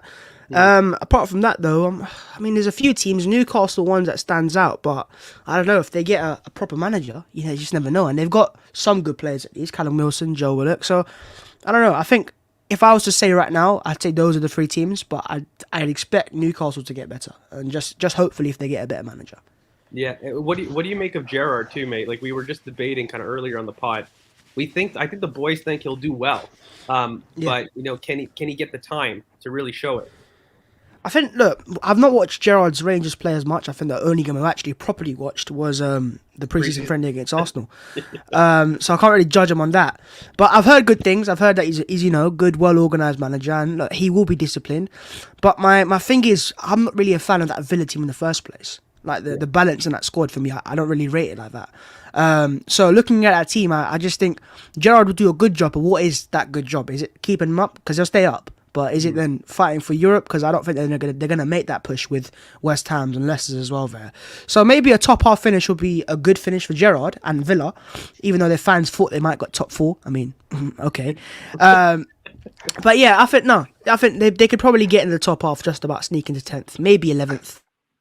They wanted That's just Simeone, Aston man. Villa as it is, to be Some of honest. their fans wanted Simeone, man. Don't even. Diego Simeone. I've heard what someone said. Arsene Wenger. I mean, who do they think they are? This is a club, with all due respect, right? And they are a massive club. Fair play to them, history-wise, but they've not finished in the top half since in the last decade. Yeah. So where did they get this confidence from to come for mighty Arsenal Football Club? Come Spurs for our level necks. solution. Come for our attack. Come for our best attackers at Smith Rowe. Where do you guys get this confidence from? Bro, it's Seriously, Emi I don't. Martinez, man. I did just like That- Spurs. It's that No, but even Emi Martinez, bro, he had. Emi Martinez is a good goalkeeper. Don't get it twisted. Yeah, yeah. But he was at Arsenal for 10 years, and I see him put some dodgy performances in. I remember that game against Liverpool at Anfield at 5-5. Reading was even that was even funnier. So he's a good goalkeeper, but one decent season, and this just goes to show Arsenal tax. A player goes away from Arsenal, performs, he's the best goalkeeper in the world. If he'd put the same performances for Arsenal, everyone in the league would go, he's alright, but he's a bit overrated, he's not that good of a goalkeeper. But because he goes against Arsenal, and it's funny to laugh at Arsenal, he's the best goalkeeper in the world, and he's yeah. I mean, I will also. How do you think? What do you make of Howe at Newcastle? Because I don't know. Underwhelmed personally. I don't know, man. How can I actually forgot that happened. That's what I was saying, new manager. I don't know, man. Legit, I forgot that happened. How at Newcastle? I thought they were still getting a new manager, but how at Newcastle? I don't know, man. I don't know. Does the player profiles already at Newcastle? Do they suit what Howe needs? Because He does have his watching boys, Howe's Wilson Bournemouth, they and were obviously Fraser. Wilson and Fraser. Yeah, Wilson and Fraser. But I don't know, defensively as well. The Newcastle shambles, and look at the defenders they have at the club as well. I mean, they've got who have they got? I really can't name any standout defenders. And Howe's the only teams. one. Lascelles is alright, I guess. Lascelles is alright, but is he good enough to keep them up on his own? I don't know. I think he'd do alright. I'd hope he does alright. Because if Newcastle get relegated, it'd be the funniest thing ever. Because they're meant to be fighting for Champions League in a couple of years' time, right? But I think they'll stay up. I think they'll spend a lot of money in January. I'm sure they will do. I don't know who they're going to sign, but they'll spend a lot of money. I'm sure Newcastle's owners are kind of prepared for them to get relegated. I think I've seen one of the interviews where they've said that they want to bring in a manager where he's obviously not going to take them like the most resources, but they also want a manager that can ease them through the transition. So they're kind of prepared for that. So if they get relegated this season, like They they haven't won a game this season. No, they haven't. So I'm sure they have like some contingency plan for that. But I don't even think that they can recruit that much as well. They need to wait until the summer as well. Otherwise, FFP will get on their backs before they even started. No, I saw the FFP chart though. I think it was the Wriggle Room, and they had quite a bit. They had because they do generate quite a bit of revenue from stadium wise. So I don't know, maybe potentially, but I guess they'll spend a little bit of money at least. Yeah, I think the best thing that these teams can do, guys, is get Lewis Dunk.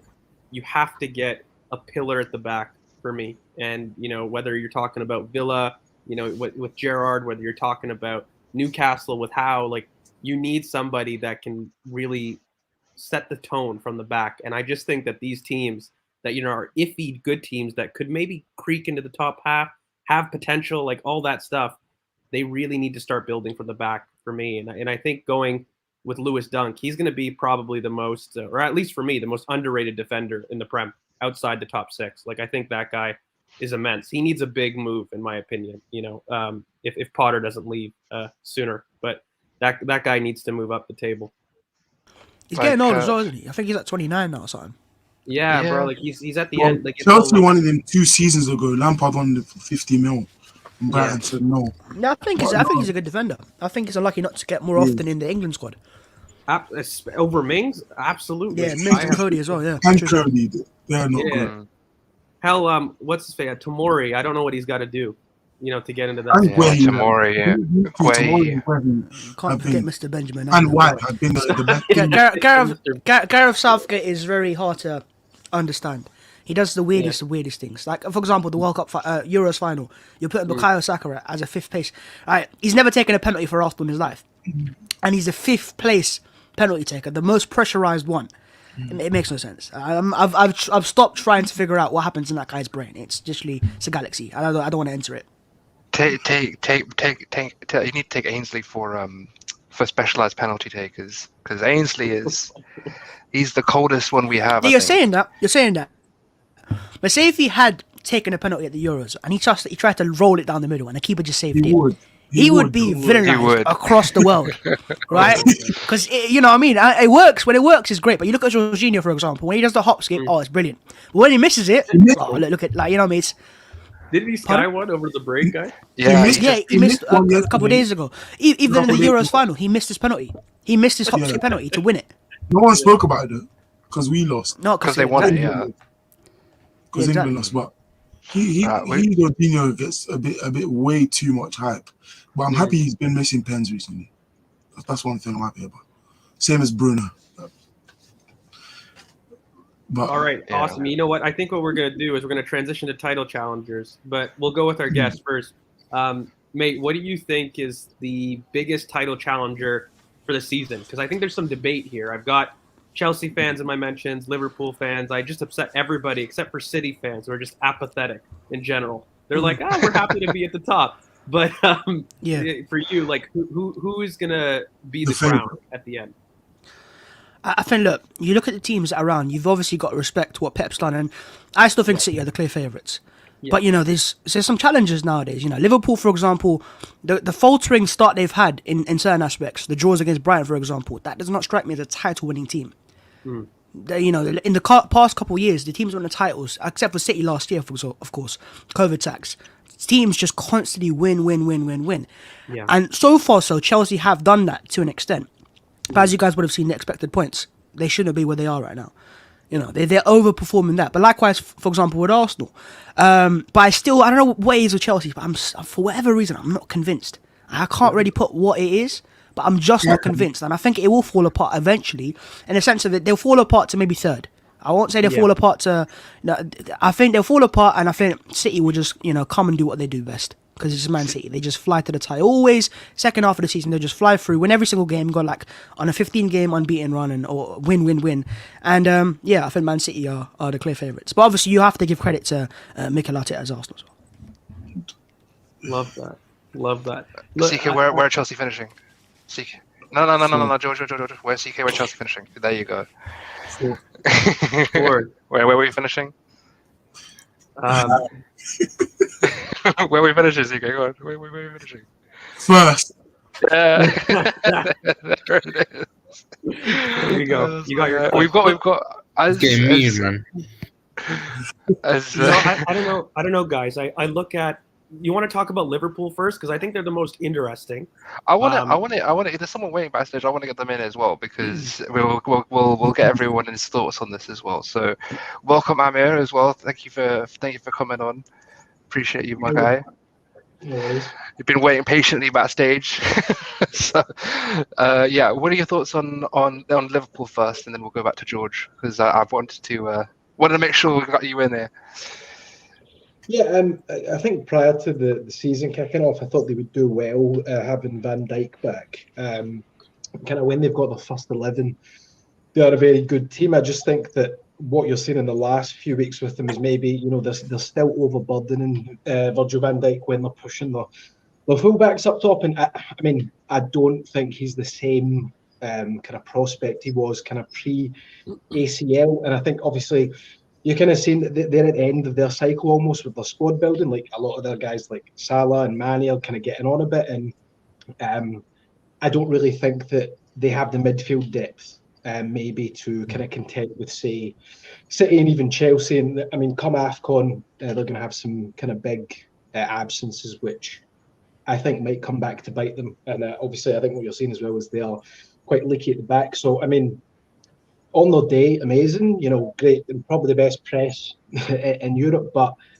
I don't think they've got the depth to do it. I think City will go on their usual 15, 11 game winning run, kind of between maybe now and February. And I think that they will get to the title. Chelsea, I'm not a big fan of. I think if you look at the expected points and kind of the expected goals tables, they are a bit of an anomaly just now, and I think that will catch up with them. Yeah, any chance you're a Liverpool fan, mate, at all? No, I'm an Arsenal fan. So I'm an Arsenal fan. I'm an Arsenal fan, but I'm from Glasgow, so I was listening to you guys speak about Gerrard and Rangers. So I'm not a Rangers fan. I've been a lifelong Arsenal fan. Been an Arsenal fan since I was tiny.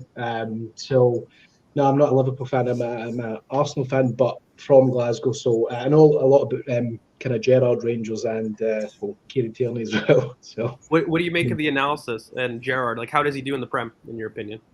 So I mean, I think he'll do well, and I think what you kind of said, George, in terms of his Klopp blight is very much what I hear. I don't watch a lot of SPL, Rangers or Celtic, but obviously a lot of friends of mine do, and are season ticket holders, and they very much say that is what they do. Is they will press narrow front three, and they've got kind of overlapping fullbacks that very much kind of they base their creativity on. I think the issue he will have at Villa, and I think you guys rightly pointed out, is they will need new centre backs or a new centre back. If they're going to push the full backs that far forward, you could not rely on Tyrone Mings. Do you know what I mean? So I think he'll do well. I think the interesting thing with Gerrard is reading kind of articles about him and hearing stuff is he's not maybe himself kind of the most not forward-thinking tactician, but he leaves a lot of the coaching to a guy called Michael Beale, who they got from the kind of Liverpool under-23 side. But like you said, it's very modern. It's kind of a lot of kind of 5 attacking channels, kind of a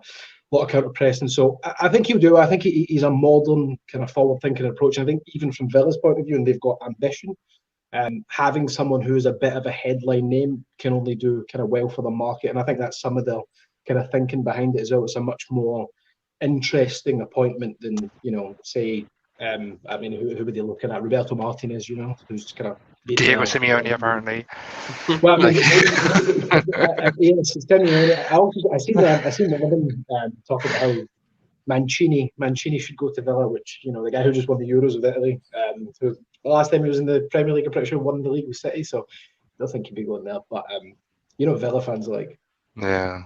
Yeah, they're a special bunch. I mean, I did want to focus a little segment on Liverpool, and I think they're a very interesting team for the title challengers because for me, I would argue the other two challengers really in Chelsea and City have the better squads. But when you're looking at starting 11s, I rate Liverpool's second, and you could argue first. Like I could see the arguments for it. It's a very strong starting 11, but what I've never understood, in my opinion, is they did a little bit of a change of philosophy. Like, I don't know if people agree with this, but when you start looking at Klopp and what he's done, especially in midfield, but also how he's using his wingers this year, I find they're a lot more touchline, especially Salah. Like, I don't see really that overlapping thrust as much. He's starting a lot more touchline, looking a lot more City-like in possession in the final third. And when you start to look at their midfield makeup, I know that they haven't had Fabinho through injury, but I really think that a big decision going from Thiago to Wijnaldum. I don't think they replaced Wijnaldum and what he did on the pitch. And I think they went more technical in midfield as opposed to the workhorse mentality that you would really associate with early Klopp. Like, do you guys believe that change could be detrimental? Because I think they've left a lot of central compactness issues in the center. Like a lot of the recent loss, in my opinion, they were shambolic in the middle of the park. Like I felt there were way too many gaps. And, I think when you start adding Harvey Elliott back from injury, Naby Keita, you look at the makeup of that midfield, it's lost a lot of your early Hendo form, early Wijnaldum. Like those are very different athletic profiles than Harvey Elliott, Naby Keita, Chamberlain, even if you really want to put him in there. I think that's been a shift in Klopp's thinking. What do you guys think? I think their fullbacks are a lot more underlapping as well, as opposed to really overlapping. They've used their wingers a lot wider, and then they come in. Do you guys think that was a good change? I mean, it's No, a new modern approach, just factually though, like it's not something that you can say as an opinion. The fact is, they went from Wijnaldum, who possessed I know it's a bit generic, but the P&P element of that midfield, it maintained. He wasn't the biggest P&P element in their midfield, but he was a step above Thiago in terms of P&P. So you're replacing someone that is more of a physical element than Thiago, but replacing him with a higher technical quality. And when you change the profiles in your midfield, and you do that conscientiously and consciously, it's not as if they went out and just thought, okay, we're just going to get Thiago, screw it. They scouted Thiago, they wanted Thiago, they outlined that they wanted to buy him. So it wasn't as if they just said, okay, we're going to get him, screw everything.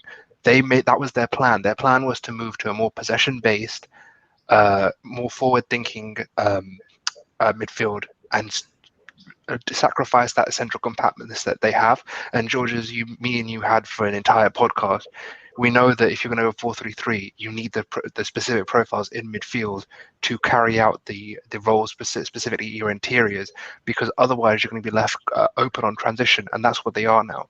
So it's I find it strange that people are thinking that it's not deliberate. It's quite clearly deliberate that they've done this. They think that they want to go toe to toe with Man City, and I don't think that's smart. The whole reason this team is so elite is because they did something different to Man City and presented them with a problem they hadn't presented in this league before. But now they've decided, okay, our side's getting a bit older. We're not as physical. We need to move to a more possession-based style.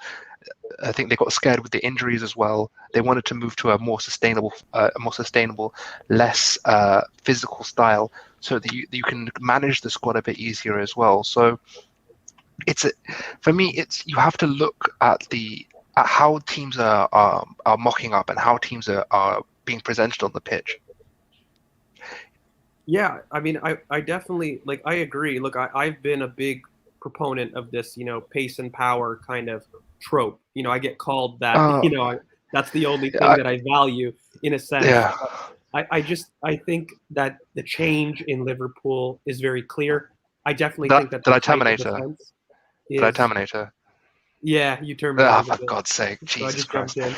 But yeah. I did want to basically offer it to the new guys. What do you guys think in terms of that analysis? Do you guys think Liverpool's changed a bit? I talk on this channel a lot, about maintaining your ethos. And I think whenever you stray from that as a club, regardless of modernization or coaching, I think it becomes an issue. And for me, I wasn't a fan of this change from Liverpool, but I was willing to see how it went. I don't know everything, but I don't know if it's worked out.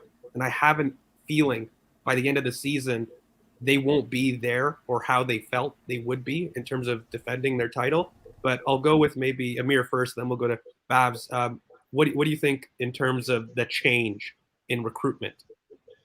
So I think the change in recruitment came from a few things. I think that Klopp's style of football, the kind of heavy gegenpress and their recruitment in terms of profiles of kind of prioritising more athletic-based players as opposed to people who are, more technically proficient, makes sense because you could argue if you look at someone like Guardiola that is a more replicable, sustainable way of winning, games. I think some of the things they suffered from last year in the COVID season was a bit of burnout. If you go hell for leather, gegenpress, heavy metal football, kind of constantly over a period of time, you will pick up injuries, and sustaining that level is tough. So going to a more kind of technical way of playing, maybe doing a bit more positional play.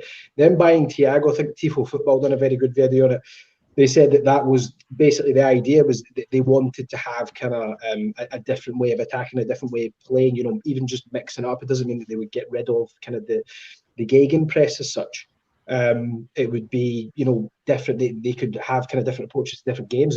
It's challenging for them, I think, just because even if you look at kind of clubs that kind of follow their model, I suppose even our model where they've got self-sustainable finances, it's easier to build a team kind of full of P&P athletes as opposed to building a team full of people who are technically proficient. Technically proficient players tend to be more expensive. Those are the ones that will cost kind of the upper level. I think it will be tough for them, and I think one thing that's also been a challenge for them is renewal and kind of recycle. Like obviously the famous thing is they sold Coutinho, they sold Suarez, they sold Sterling, and then they reinvested and made a new squad. I think if we were not in COVID times, they would have sold Salah last season to Real Madrid or PSG. Would have had money and then refreshed, bought new players. We know they. I still think that's possible, mate. On Salah, potentially. PSG, PSG was my pick. Yeah, PSG, Mbappe probably go to Real Madrid in the summer. They will have the cash. He could go. Obviously, there's this whole thing that he wants to sign a new contract, but he wants 400k a week or something crazy like that. So I think they need to do that. I think they need to refresh. But I think for Klopp, it's almost it's almost like a question of future of football. Is can you sustain his style of football over a period of time? You can build it, and come to its peak, you win the Champions League and the league. But is it replicable? And I think, like you said, George, it's tough to get away from your ethos. Like we've seen it with our club. Like we went away from our ethos by, plugging all these holes with aging players on silly money for a few years, and it just didn't work. And we've kind of gone back to what we know, like kind of doing the Dortmund Ajax approach, Dortmund copied us, right? So the Arsene Wenger approach. And when you go back to your ethos, I suppose that's where you see success. So it'll be interesting to see how it progresses. And obviously, Klopp's got about 2.5 years left in his contract. So it's going to be interesting to see what he does, especially in the window coming the summer if Salah does go. But I can't call it in terms of how it will play out. Yeah, no, that's fair, mate. Babs, I'll go to you. Like, what do you make of this, change in philosophy? The Klopp burnout, it's a thing. He did. Yeah, I don't want to do narrative, but he did get somebody relegated. Is this just simply wrong recruitment, or is this needing, what's the refresh that's needed? Is it coaching related? Is it recruitment, structure? What do you think? Or is it too overblown? I think what it is, you look at the front three, for example, and it's been there for quite a few years now. And normally, front threes don't last this long. Now, I know Firmino's been dropped this year, a bit for Jota, but I just sense these players are getting a bit, not bored of what they're doing, but it's a bit repetitive. And now they've tried to obviously adapt to Guardiola. You're kind of subsiding to the fact that Guardiola is better at what he does than you are. Because if you're trying to copy what Pep are doing, they're obviously going to be better than you, because not only have they got better players for that system, but these players are more used to it as well. And obviously the better rejuvenating squads because they have more money to spend. So ultimately, I think you guys have kind of said everything I need to say anyways. But I just think if you're trying to be like Pep's team, you're not going to beat Pep. Because Pep's just better at you at that. And with all due respect to Klopp, I think maybe it is down to the fact that he hasn't had as much money to spend, which is fair enough. But at the same time, I just think maybe you just, as you guys said, stick to what works for you. Stick to what won you in a title and caused Man City the issues in the first place. And I just think with the current system they're doing right now, as you said, with the whole touchline wingers and moving Salah out of the half spaces, I just don't think it's going to work. Yeah, and I mean, to be fair, some Liverpool fans would be like, yeah, but look at Salah's form. And individually, I hear it, but I just think the structure consequences that you basically sacrifice, they're not good enough for that team whose depth is really, really poor. But I'll go to the top panel for the boys here about their opinions. But look, if you're replacing Salah, for me, the best one in the market is Karim Adeyemi from, everybody knows he's my favorite non-Arsenal youth player. I love this man. I've loved him for so long. But you look at Mane. Look, some cheap alternatives, Ismail Assar, as well as Kamaldeen Sulemana from Rennes, who is another favorite youngster of mine, in terms of replicating their older wingers. Because I think Jota is their Firmino replacement. They've basically done well there. They've replaced Robertson at left back with Tsimikas in the long term, right? Trent, they might need something unless they want to go Curtis Jones at the back there, which I don't know if that's his best role necessarily. Probably Livramento is somebody you're looking at. But Chris, is it a matter of doing what I just suggested, replicating what's worked, or do they have to continue with this possession football because it's the future and, that's what's going to dominate for the next 10 years?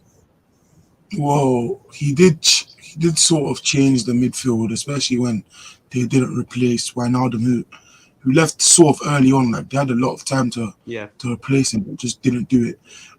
They've arguably got worse depth than us. They don't have a backup right back. Obviously, they've got two very, very good left backs in Robertson and Tsimikas, but they don't have a backup right winger. They've got Jota, Origi, and Firmino, and when AFCON comes around, they're gonna have to play a front three of Firmino, Jota, and Origi maybe, or Ox on the right wing. They've got no backup for Salah. So that's an issue for them. Fabinho and Henderson have already both got injured once this season. So their midfield and Ox and Keita have been injured as well. So their players keep getting injured. Centre back is looking like their most consistent position right now, because Van Dijk doesn't usually get injured, and whoever plays next to him they still have Van Dijk, even though he's not the same. He doesn't look the exact same. He's still Van Dijk and still the best, but they've got issues in their depth, which obviously they had to change, but they needed to cough up money for a lot of summers now, because as you said, since Salah came in 2017, they've had the same front three, and nothing's changed. Like they've brought Jota was their first competitor, and he got injured last season as well. So like they've had no consistent, real top quality attacker, right wing, left wing, or striker to really push them. So it's the same guys, and obviously they're still world class, and like Mane and Salah are still both number 1 and 2 in XG for players in the league, and XA Salah's up there as well. Like Salah's been very, very good and one of the best, probably the best player in the world this season. But like you're gonna lose him in January, and in December he's gonna be playing every game, and then come back to Champions League. He's gonna be playing every game. He's gonna play 90 minutes every game for Egypt. So Salah's playing 90 minutes every single game. Yeah. Obviously he's durable. Eventually he's gonna maybe not gas, but he's gonna slow down. And like, what do you do when you slow down? Because the other teams, like let's take Man City for example. Say Mahrez slows down, they can bring in Foden right, Sterling right wing, Bernardo Silva right wing. Chelsea, Lukaku slows down, they can bring in Werner, Havertz. Like the other teams in and around them two are seen as the big three. So the teams around them have a lot more depth, and with their dynamics changing, like they're a bit more like it doesn't suit them because they're seen as this direct pace and power juggernaut, but now they're trying to dictate the ball and play some cute football, and like they're getting killed in transition by West Ham, and their midfield isn't the same. So quick overall, I think they've got such poor issues in depth that it will cost them from now leading on to the rest of the season because they have so many games to play, and I don't think they'll keep up with the teams at the top just because of the depth and because of the injury problems. Because even if you don't have depth, those that are the depth get injured a lot. Like Ox, KR, Henderson, Robertson now, Trent has no backup. Salah, Conte's not got the spottiest injury history as well, you know. Neither does Joe Gomez or Matip. Yeah. Firmino gets injured as well. They've got very big injury problems, and it's cost them at times. But yeah, their first 11 is top 2, top 3 in the world. But like apart from that, like they've got big issues with injuries. So I think when you debate things like a league consistency, right, guys, you have to look at these depth issues. I think a lot of Liverpool fans like to whitewash this, but consistency over a season, you must look at those things. If we were talking a cup, a Champions League run, you know, I wouldn't be saying these issues. I wouldn't be highlighting. You got one of the best managers in the world, one of the best starting 11s that on your day, you can beat anybody. But when you look at consistency, a big part of that is what is your fail-safe? For example, you look at Arsenal, not to tie it back to us, but when we have Xhaka missing, Tierney, last season we couldn't cope. This season, we're coping quite well. And in fact, it's not even just well, we're doing amazing. We're having debates about Nuno Tavares and Kieran Tierney. And I think when you start doing that in each position, it creates a dynamic of success long term, as opposed to really looking at form and hoping that form continues. It's not really sustainable. And I don't think a lot of people have noticed Liverpool's squad is one of the oldest in the league in terms of just period in average age. And I think there's a big rebuild coming with them. And so a lot of these decisions are going to be really, really big about where do you go. Z, I'll go to you, mate. Look, the narcissist in me loves the PNP. And I would argue Liverpool are a case study for exactly why I don't want to go down that route for Arsenal. Because look, Arsenal have a decision to make in midfield themselves, right? Like there's two schools of thought here about where you go. And I don't think there's a right or wrong, but my fear about what happens when you go to a more technical midfield when you don't have the profiles are Liverpool this season. They are that. And I don't think it's just West Ham. I think they've been open in the center pretty much all season. There are gaps that I haven't seen. What do you make of Liverpool structure? Where should they go, you know, in terms of manager, or do they change philosophies? Like, what are your thoughts on Liverpool? I don't know. I mean, it feels like, although it's just purely based on their performances this season, let's forget defeat against West Ham. It seems like, you know, there's not too much going wrong at the club. But the fact is, if you look at the club in the most holistic way possible, well, Edward's gone too, mate. Yeah, Michael Edwards gone. They don't spend as much as money as money, and so Klopp is also saying that he's not here for that long as well. So when you look to the future, what is the future at the club? And when I look at the future for Liverpool Football Club, I don't see much. When I say I don't see much, the players are aging. They don't have many like good youth players up and coming. They probably they have Trent, they have Harvey Elliott and a few others. But Curtis aside Jones. aside from that, Curtis Jones as well. But he doesn't, for me, he doesn't set the world alight. For me, when I just look at Liverpool, I just can't see. I can't see the way forward. And for me, what would be essential for me is to see the next appointment, to see how they replace someone like Michael Edwards, and to actually see them actually become a bit more aggressive in the window. I feel like they haven't been aggressive in the window. They haven't been proactive in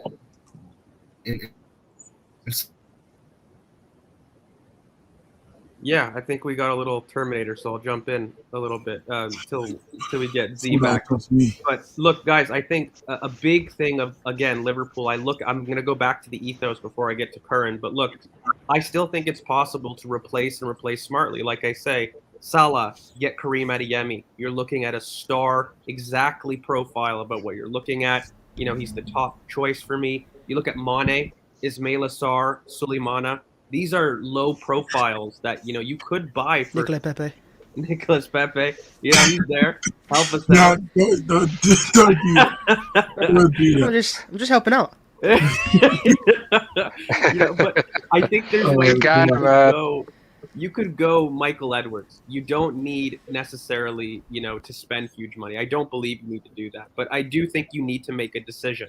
Do you continue with this possession-based football? And if you do, recruit that way, because I don't think you get an Adeyemi for Salah. Like, if you do want to go down that route, there's differences in your recruitment that you have to make. But Curran, what do you think? I'm a big fan of offering solutions. That's why I say Suleimana, Adeyemi. Like, I'm a big guy where I don't want to just say the problem. I want to give you a solution to solve it for you.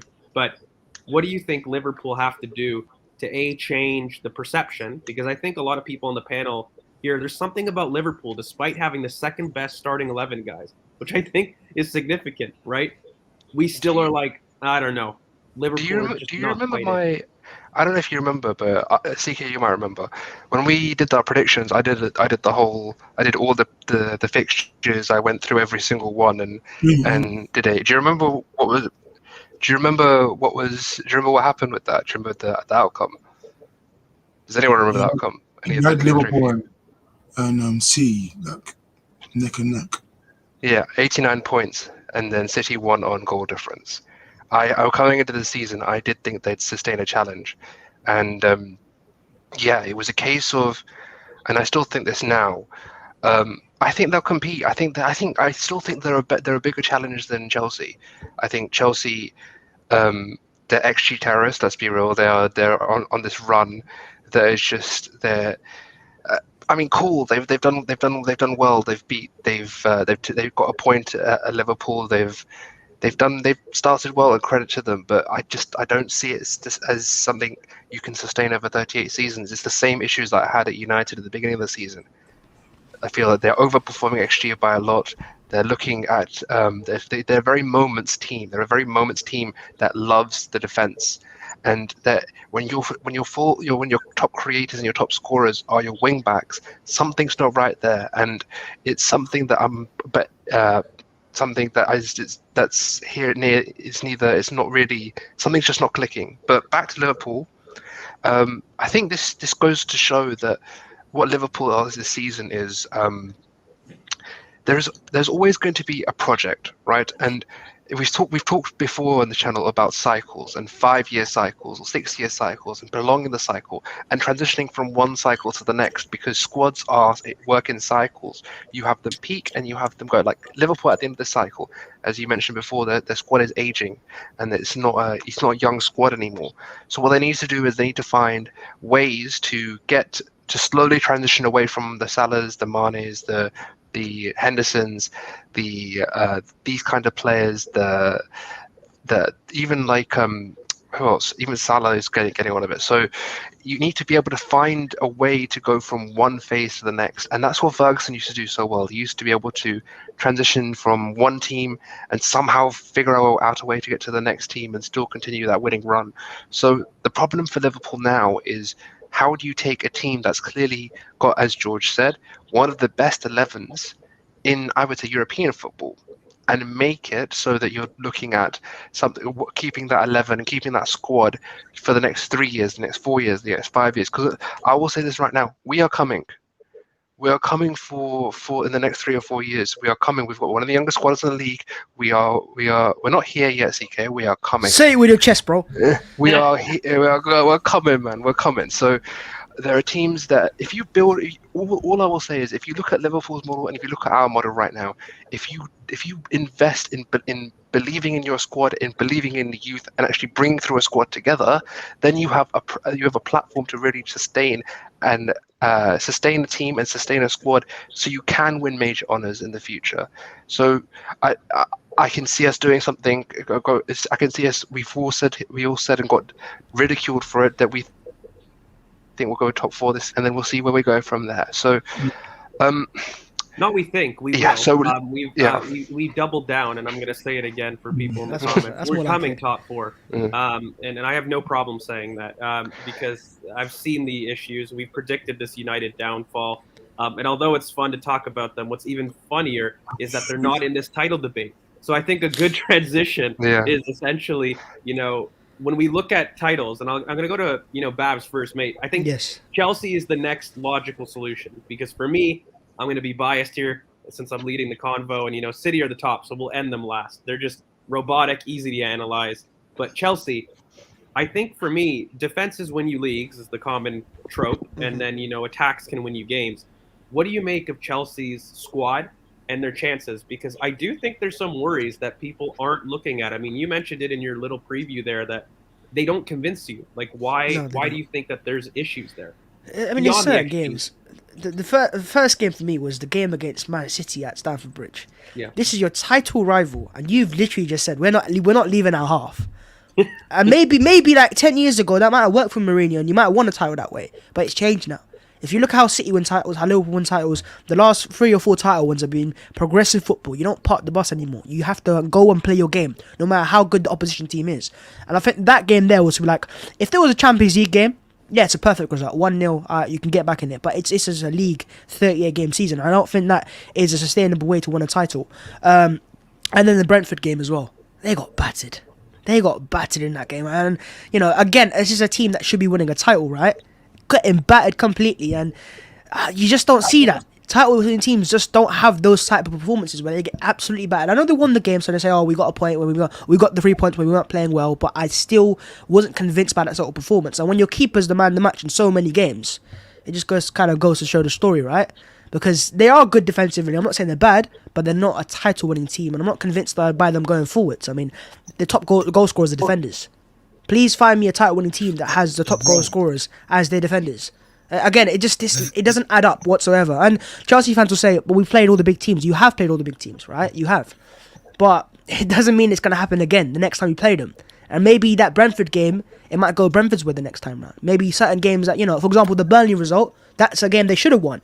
But that's a game where, maybe the XG they were, they escaped last time, came back to haunt them. So, yeah, I'm just not convinced by them going forwards whatsoever. And that's after they signed Lukaku. Kai Havertz, it's Kai Havertz. And I used to rate him quite a bit, but since going to Chelsea, I think he's misused, if anything. I just don't see him as a number 10. I think he's more like a Thomas Muller, if anything. I don't know, maybe I got slaughtered for that, Babs. I don't see him as a player that can drop off. And I remember fans saying have him as an 8 alongside Mount, and then have Jorginho as a. And I was like, it doesn't work. He's not an 8. He just isn't, right? He's a forward, if anything. Maybe if he went to Liverpool, he could have played as maybe Firmino's replacement or something. I don't know. I'm not convinced going forwards. Defensively, they're good. They're resolute. But again, Man City are Man City. I'm also looking at if there was a Man City, then of course Chelsea win the title, because Chelsea, I'd say, have the better squad than Liverpool do. But Man City are still there, and they're still top dogs, and they've got a young team, by the way, still. I mean, so, yeah, City for me, but Chelsea, not convinced. Yeah, Have you seen that? Have you seen that video with the guy outside the club, and he's like explaining the Jorginho Regista position? It's beautiful. Look, they've got some good players, but they're so overrated sometimes. I swear, seriously, it's all a Champions League run, and fair enough. Look, they won a Champions League. You can't take that away from them. Fair enough, right? But some of the ways they talk about their players, like Jorginho and Cole, Ballon d'Or winners. And if Jorginho wins the Ballon d'Or, you might as well just stop watching football. Lionel Messi, that would mean that Jorginho would have more Ballon d'Ors than Thierry Henry. just deep that for a single second. Thierry Henry and Jorginho. This is a player, by the way, that many Arsenal fans, and he's a good player, by the way, but many Arsenal fans are like, we don't want to see him at our club. When we were linked to him back when we signed Thomas Partey back in summer 2020. Yeah. Ballon d'Or winner. Yeah, Ballon d'Or winner. Nah, I'm sorry. I'm not having it. Yeah, I don't know. I mean, they've got Ballon d'Or contender Jorginho, Amir. Like, for me, I'll save mine to the end. We'll just go around in a circle. We'll go Amir first. I want to get someone waiting inside at the bottom. Yeah. We'll get them in. I Amir, you go want to first. get Amir's thoughts first, and then we'll rotate some of the panel. But look, so Chelsea, look, they get criticized on XG. They're boring. Like, these are just some of the tropes. But ultimately, they've got £72 million assets plus on the bench that they can basically call upon if. Yeah, and then they got Kepa. But, their depth. I think the big thing that everyone's saying essentially is in a season, depth is what counts. So although that there's issues with Liverpool and Chelsea, both are unconvincing. But I think the areas that Chelsea are unconvincing are more amenable on a long term than a short term. I think Liverpool, you get an injury to your starting 11 and you can't replace it. That's horrible for your title challenge. Chelsea, you're boring and you can't score necessarily, but you still got the assets on the bench to turn a game. It's easier to fix. What do you make of Chelsea's chances, in terms of their challenge? Because I see them as the closest challenge to City. Is it going to be close, or do you think it'll be a kind of a spread out title challenge?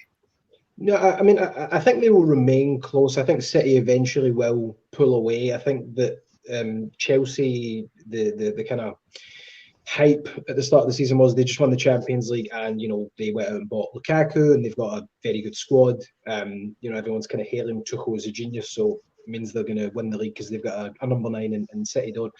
To me, Tuchel, I mean, he's a good coach, no doubt, but to me, he essentially done the exact same thing Arteta done when he came in at Arsenal. He looked at it and went, right, you don't have any transition control. The defenders are a bit shaky. I'll go 3-4-3. We won the FA Cup. Obviously, they won the Champions League. I don't think their system creates enough chances. I don't think that's sustainable over a long period of time. And I think that eventually they're going to have to transition to either 4-2-3-1 or a 4-3-3. And I think the concern is I don't think they have the centre backs for it. You're seeing a lot of debates online just now about people like Rudiger and Christensen, and Chelsea fans kind of hailing them as elite. Playing a 3 at the back and playing 4 at the back is totally different. So I don't see them. I mean, I see them being there. I still think there is a gap between them and City. And I think, like Babs' point, like anyone who watched that game at Stamford Bridge, it was a kind of different level of football that City were playing. So I think they're good. I think it'll be interesting to see what they do with Tuchel, because obviously he's got a kind of reputation of kind of falling out with boards.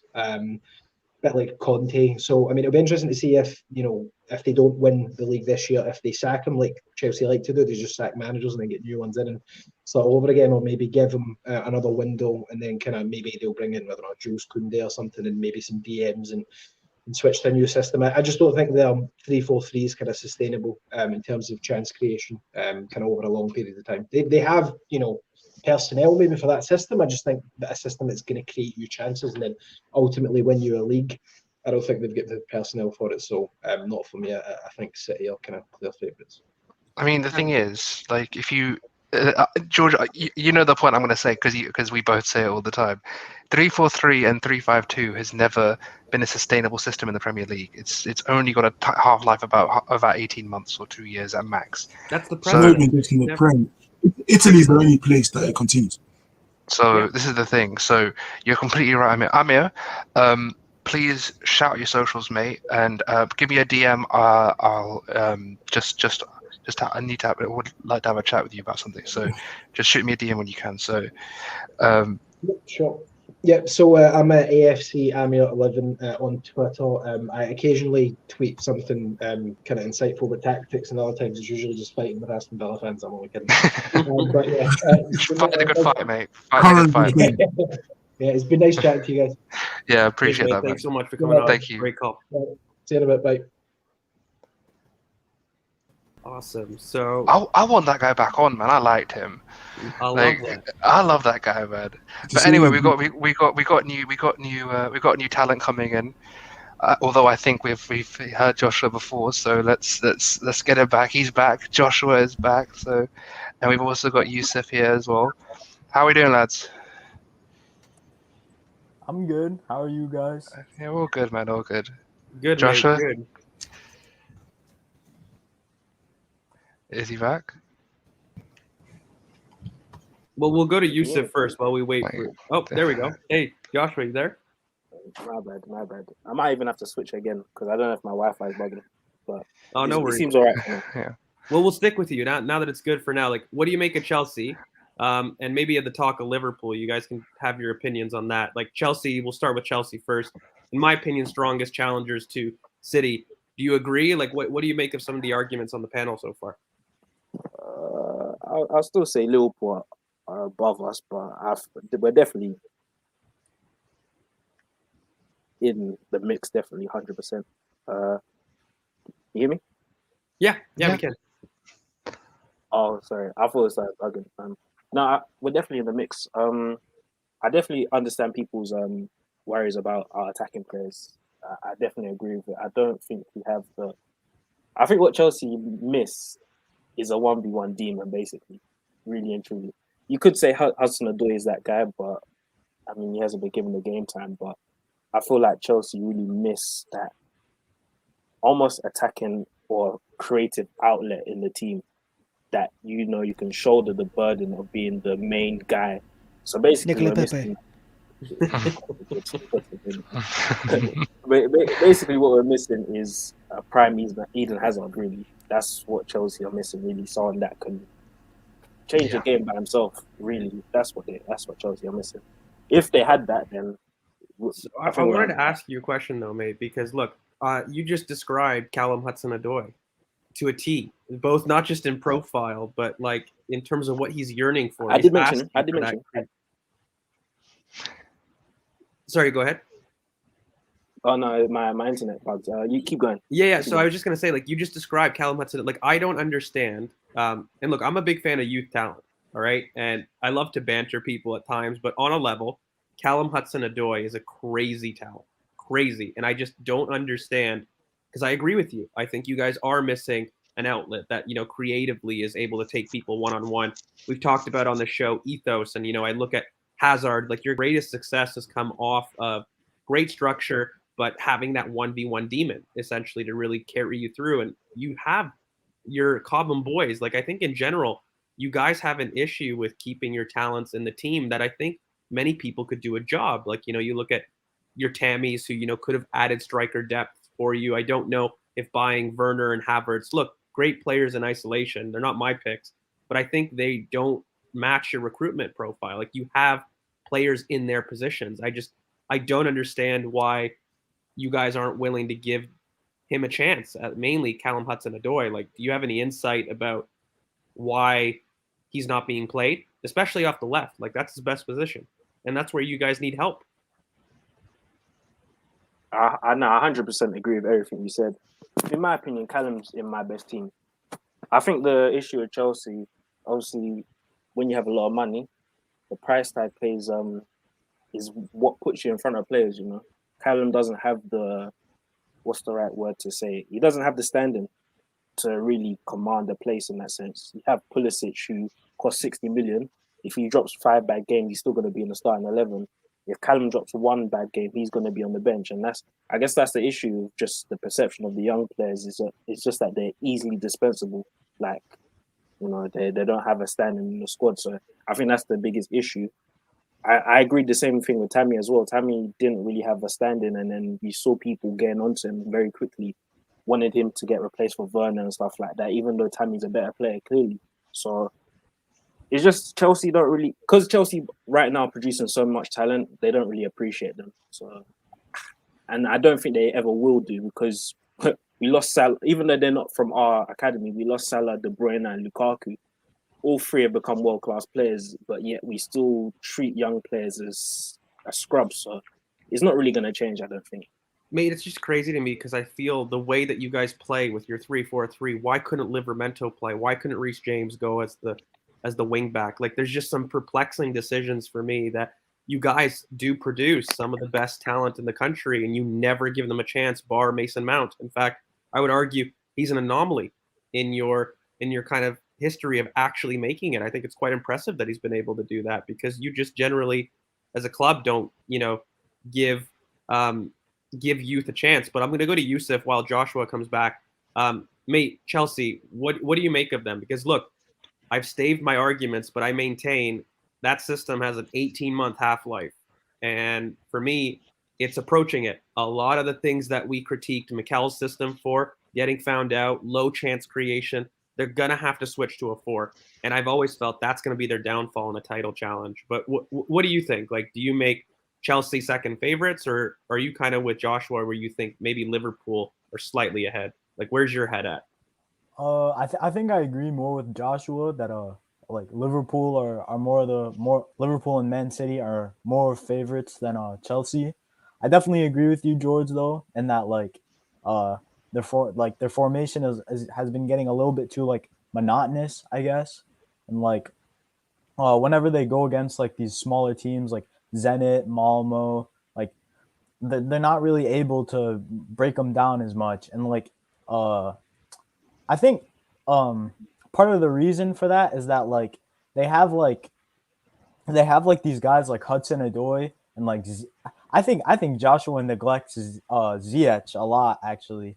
I feel like this guy is I mean, I kind of have a bias for North African players, but I feel like this guy's like a really good when it comes to like breaking down teams that play in low blocks. I feel like this guy is like really good at whipping in balls and like finding passes in between the lines. But I mean, maybe that's just me. But yeah, I agree with you for the most part, George. Yeah, like, I mean, it's tough for me because, again, I've always felt that this system, again, I'm going to repeat it, it has a half-life. In fact, if Tuchel was to win the title on this, it would be breaking precedent, and it would be right at the 18-month mark, right?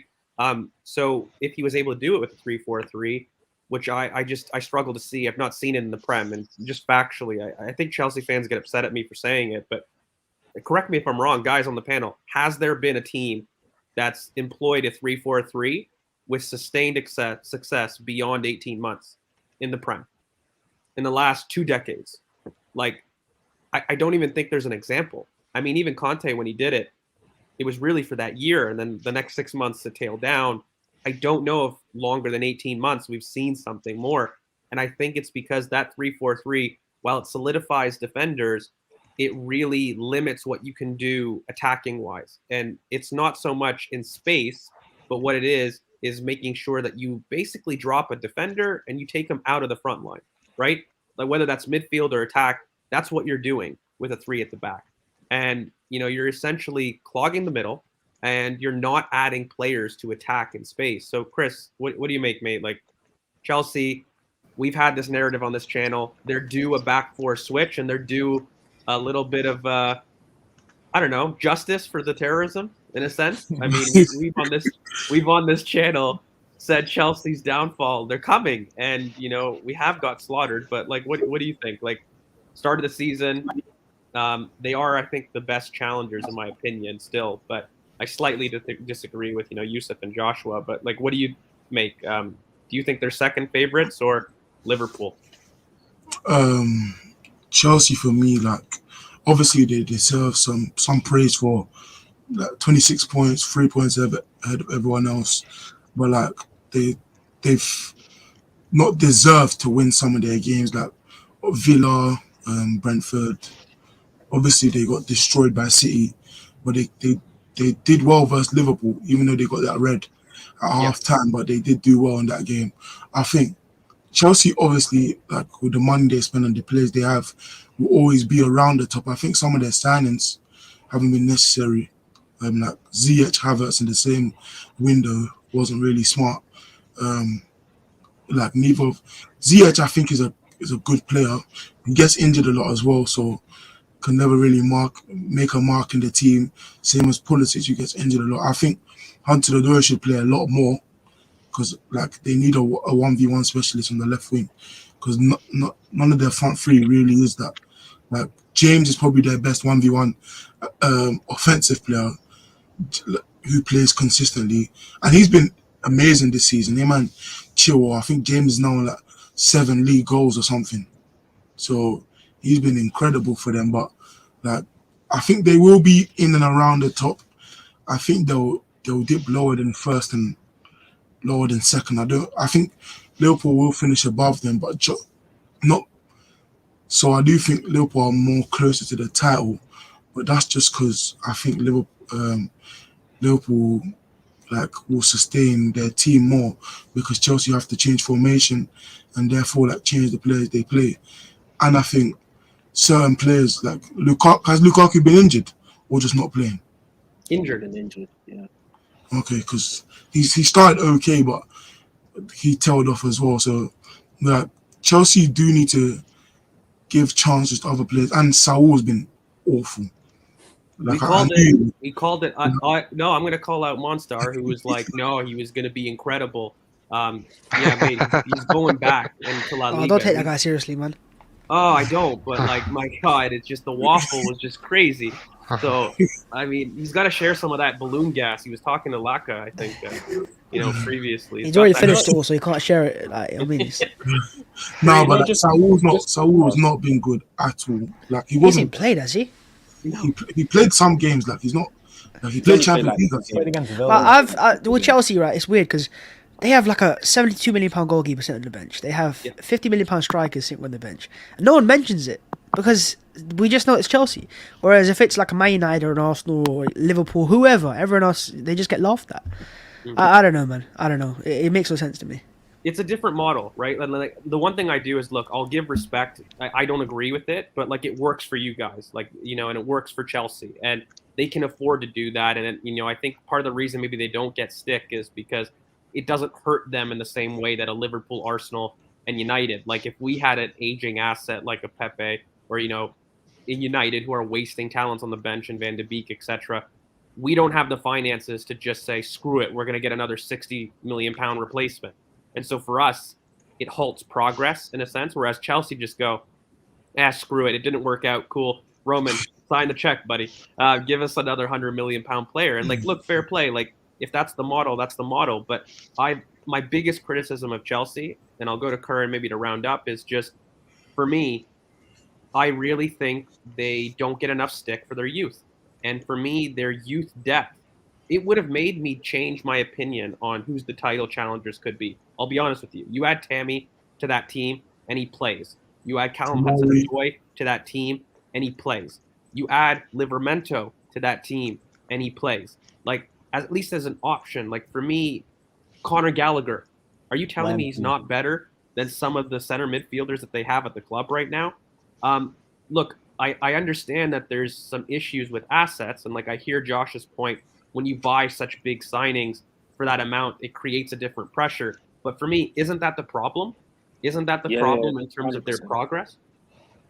Can I just say something about Callum, though? Because I was watching old videos of him, and I do feel like the Achilles injuries I think, because he hasn't had the game time consistently, it's affected him. But when I watched him when he first came through, he was so much more direct. Like, you could tell, like, the way he used to play, he played with so much, like, electricity and so much. Is that confidence based, though, mate? Like, I hear where the only pushback I'm going to make is I think athletically, he still got the burst. Like, is that confidence in terms of he was breaking into the team and he had no fear? He had nothing to lose. Now he's been benched for almost a year and a half, in a sense. 100% Bayern move. 100%. I do hear that, but I don't. There's some things like when you watch a play, you can just tell like they have it. At the same time, he doesn't play consistently enough to kind of like make mistakes in that sense. So he has to be quite conservative. I do understand that, but at the same time, his play style, he might. I would say he's actually a better footballer now because you can tell like the way he thinks. He's a lot more creative. He isn't he isn't rushing as much, you know. But I don't know because I was watching his game against Arsenal. I don't know if you guys remember in the preseason a couple of years ago, and he was cooking Bellerin. I know. just I don't had see nightmares of it. Yeah, I just don't see him doing Yeah, that. we like, won that game on a penalty shootout, right? If I'm We right. did. Fair enough, man. I'm No, I'm wondering just where thinking, your is that the Champions game, League's at. right? I'm just wondering it where is. your Champions League's at, but don't worry. I was just asking the question. I nothing getting defensive of it. I'll tell you one thing, right? I was on the terrace yesterday, and I love Terry, but that man set me up. That was an entire show about Champions League players that flopped or that were doing well, and I was just sitting there with Liverpool fans, United fans, and Chelsea fans. They were like, "Why are you here?" So I was like, "Bro, I didn't ask to be. I was asked." No, we do have a Champions League so- though. We won a Champions League in 07. The Arsenal ladies have saved us here. And then it's 2021. Everything's the same. There's no inequality in football unless you guys want to make it like that. So we've got our Champions League. In fact, if you go off that behalf, we won our Champions League before Chelsea did. So I'm not gonna lie. You, sir, I love are you, an Babs. elite rustler. Oh. I just speak facts, bro. It's not Russell's. If they get Russell, it's not my fault. I just speak facts. But look, current mate, like we'll transition to like City, but what do you think? Like wrap up Chelsea thoughts, and I'll give my conclusions after, and then we can go to City. I mean, yeah. I mean, so no, I'll do Chelsea and City, and then you guys can go on. So Chelsea, as I said before, I think their problem is going one-on-one in wide areas. I think they lack the ability to get from that second to third phase action in a consistent manner that is sustainable. Like you don't have. Like the thing is, if you put Lukaku in this team, you would think that the actual what do you call it, the chance, the amounts of efficiency of chance creation of the chances you create would go up. But it hasn't, and the only reason that is because you do not have creators facilitating chances for him, and it shows why people. I think what this season is showing is that people looked at Mason Mount and thought, okay, this is the man, and I do rate Mason Mount. I think he's going to be a great player, but I just don't think he's there at that level yet that we can put him. I think people got excited. People got overexcited, and I understand where it came from because he's had very good moments, and that first season in the top 4 season under Lampard, he was very good. But I just think we need to relax with Mason. I think he's someone that's going to come through and really, really as flourish as an 8. I think the future actually is him and Gallagher together. I think that's the future of Chelsea Football Club. If I'm going to be real. So good. If it's 4-3-3 or if they're going to do a 3-4-2, a 3-4, or a 3-1-4-2 or something along those lines, that pairing of yeah. I know he's not young, but you gotta watch out for Loftus Cheek because he's making this. Yeah, that's true. Actually, he's actually had a very good season. That's a very good point, Josh. Actually, he's actually come back. I mean, why is Barkley? I'll ask you this, Josh. Why is Barkley still on the books? I don't know. You gotta ask. I don't know, man. It's even Drinkwater still on the books. He's on loan. Yeah.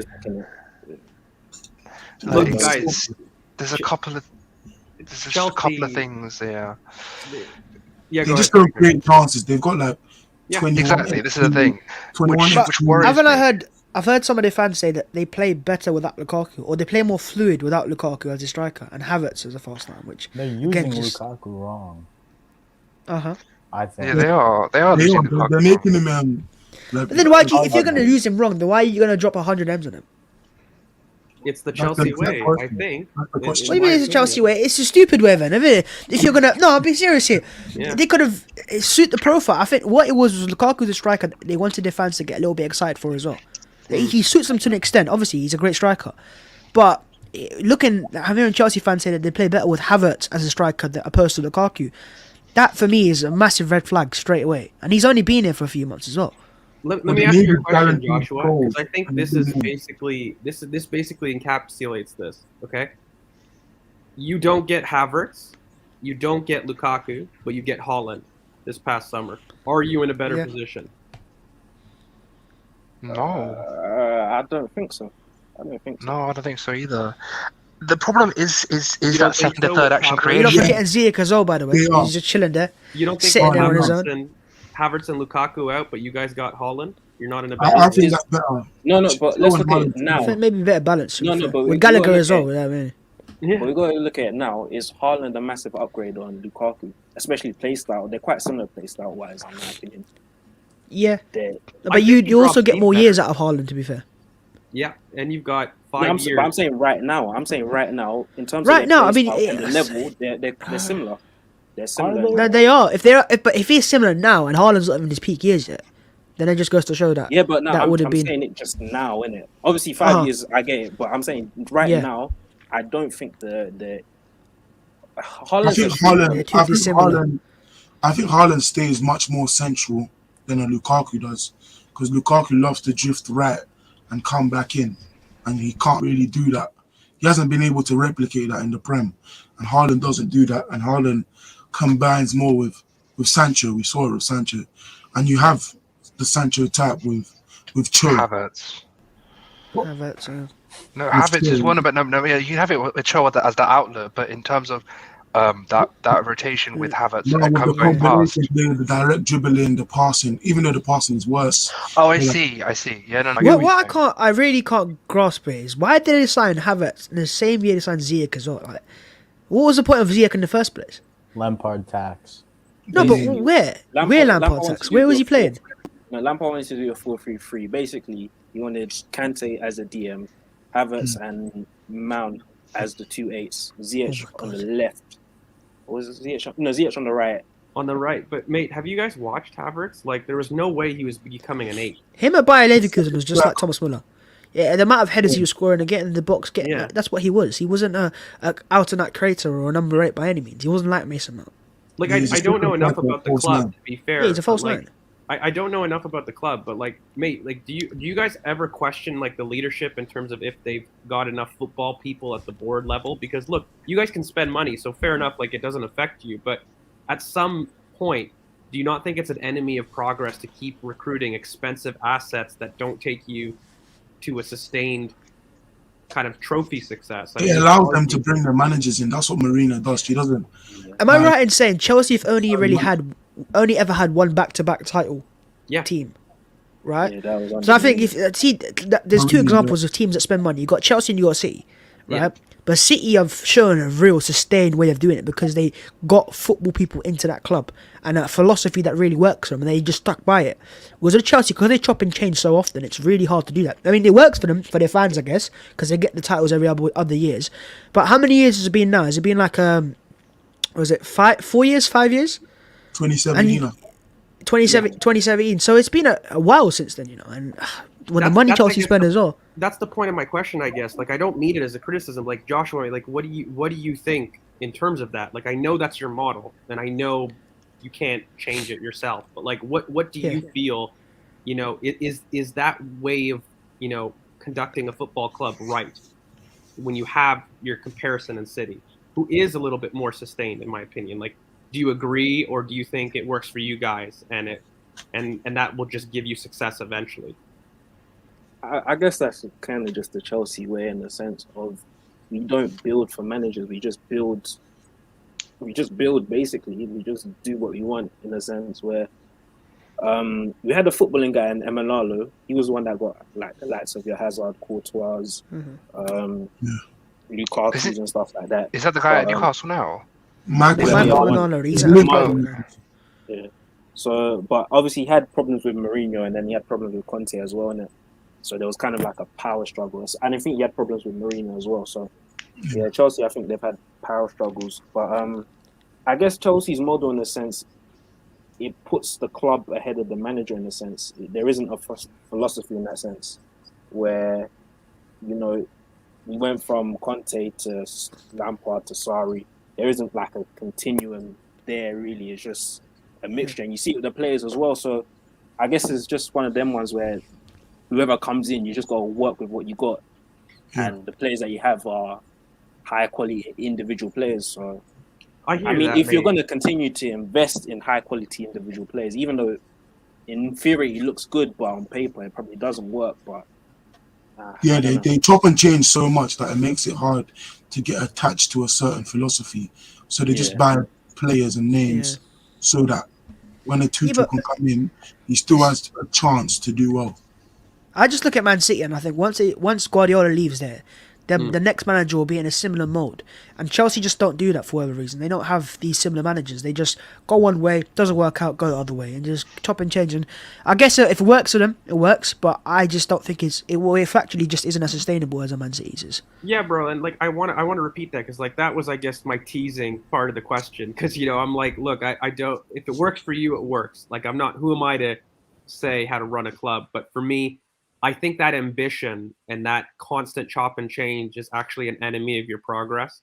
And I think if you're really looking at dynasty building and the amount of trophies that you could sustain, I am a firm believer in setting good foundations, making sure that you guys kind of go into a specific way of playing. But I mean, fair enough. If that's the way that the clubs run, I mean, everyone does it differently. I just think that kind of holds you back at times in terms of true success. I think you guys could be a lot more successful adopting one way of playing, similar managers, having a consistent vision throughout the entire club. Like, I think that's more of a recipe of success. But look, I'm going to transition to City. Just final thing. Could you say that Chelsea kind of did have it in the late 2000s in a sense because the core was same: Czech, Terry, Cole, Lampard, Drogba, and it was kind of more pragmatic football in a sense. Mm-hmm. I don't think for Chelsea one cycle. Exactly. They've never cycle, actually done the cycle again, really. Because would you argue that was your most successful cycle? Yeah, it was. It was. That's what really put us on the plate. So. My only retort would be basically that. I think your most successful period came when you had a similar type of mindset to that. So, interesting 04 to 12, I think. Yeah, I think probably 04 to 12 would be that cycle. Yeah. Guys in the chat, make sure that you drop your comments in terms of Chelsea. What do you guys think?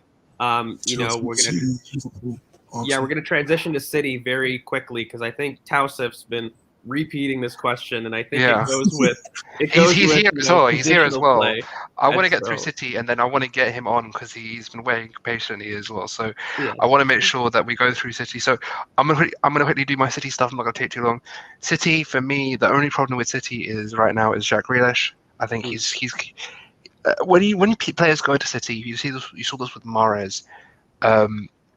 Pep sucks a lot of the flair and the individuality out of you. It's like I thought you were gonna stop at Pep sucks. Sorry. Pep sucks. Yeah, Pep sucks a lot of the individuality out of you, and you become a cog in his system. You become a wheel that you become a cog in his wheel, and you have to realize that it's even with someone like Bernardo, right? It took him a while to adapt. I think. People rewrite this narrative that Bernardo was dropped in, and all of a sudden he was this player. No, he was on the right wing for a while. He was at central attacking midfielder for a while, and then he kind of dropped into this current 8 role that he's in. And I think it's going to take. It might take a season. It might take maybe less than that to see what we're going to see with City and see with Jack Grealish. So, as we were talking about Aston Villa before, Grealish was Aston Villa's progression. He was there. He was from the first action to the last action. He was their monster in terms of how they get the ball from one end of the field to the other. He could either score a goal, assist a goal. He was involved in it. It's so heavily used in their build-up. He was everything to them. So when you take a player like that, and you put this massive price tag on him, and then you dump him into a City team that doesn't need any of that. All they need is for you to do your job in the system, sit in that. I think he was actually bought. I want to ask you guys this as well when I finish.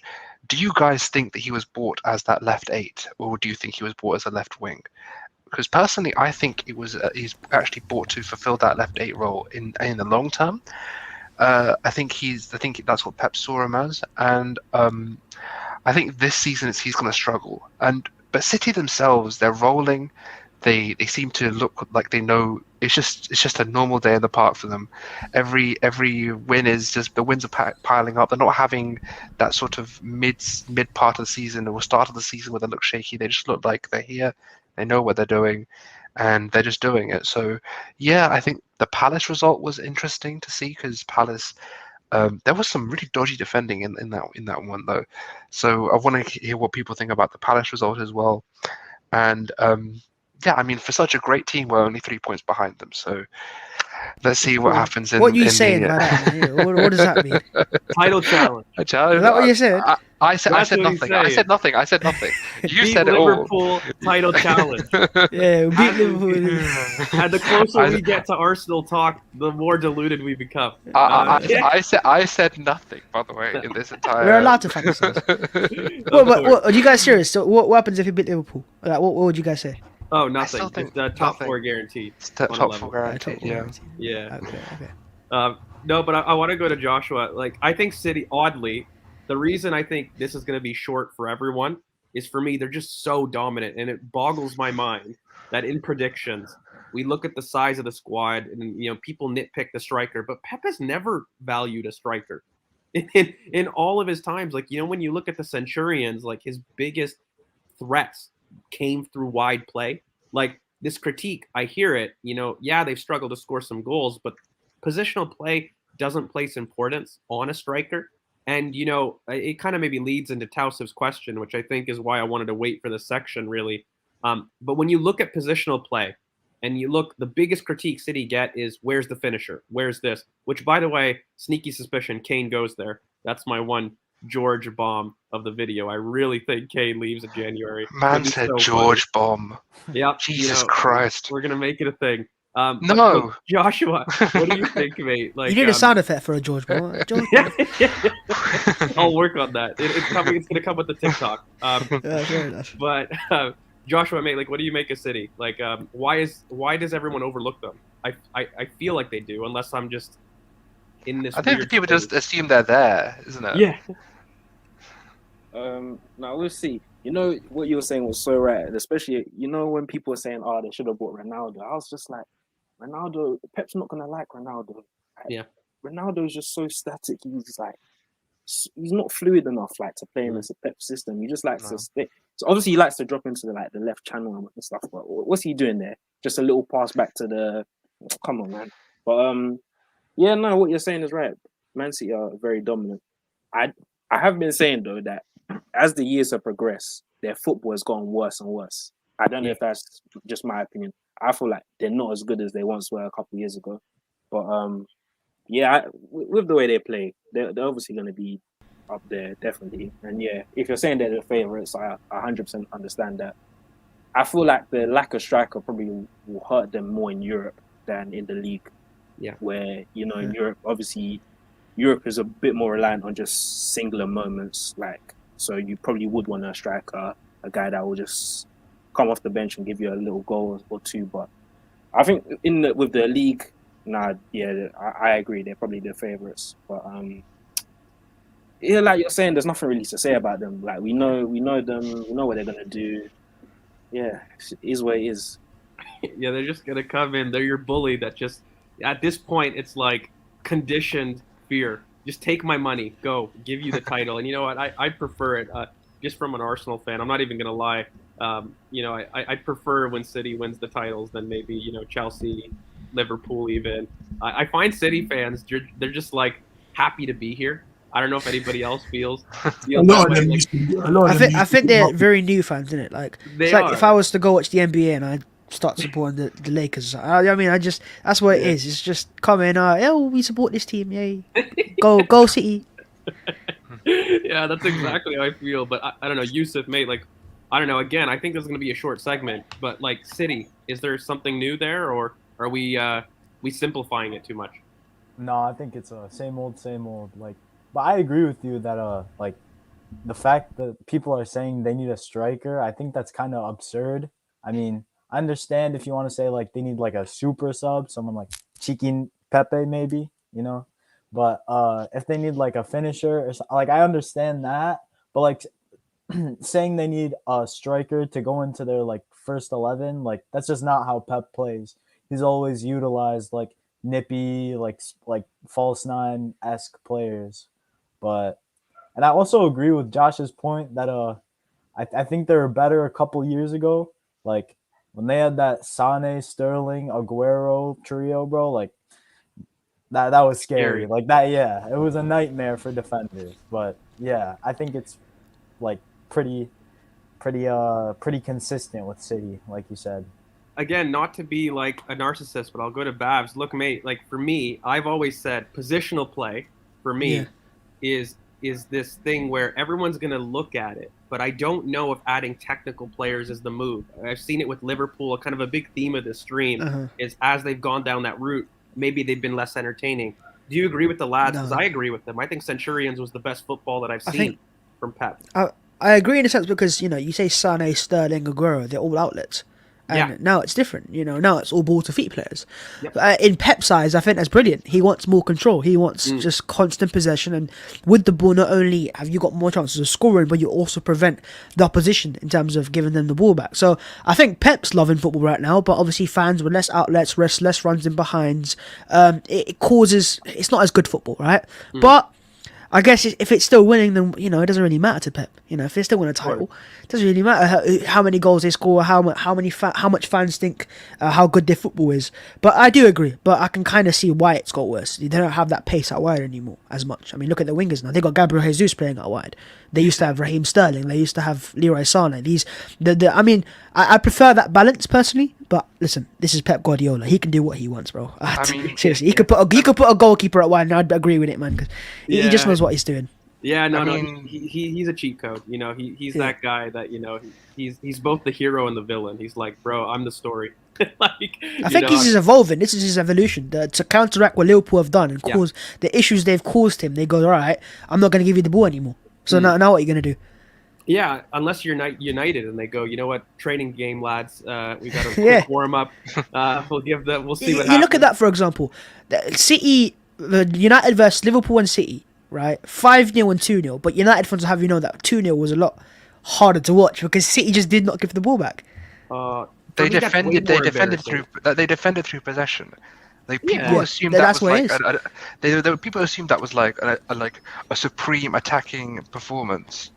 And way more embarrassing for me. Way more embarrassing. It'd be more frustrating if anything. If I can't get the ball back, you just got. If I was, for example, if I was like on FIFA, I go and slide tackle someone, right? Oh, 100%. That's what it is. But I'm chucking that guy's controller. I'm just tackling him in real life, like fuck you. Exactly.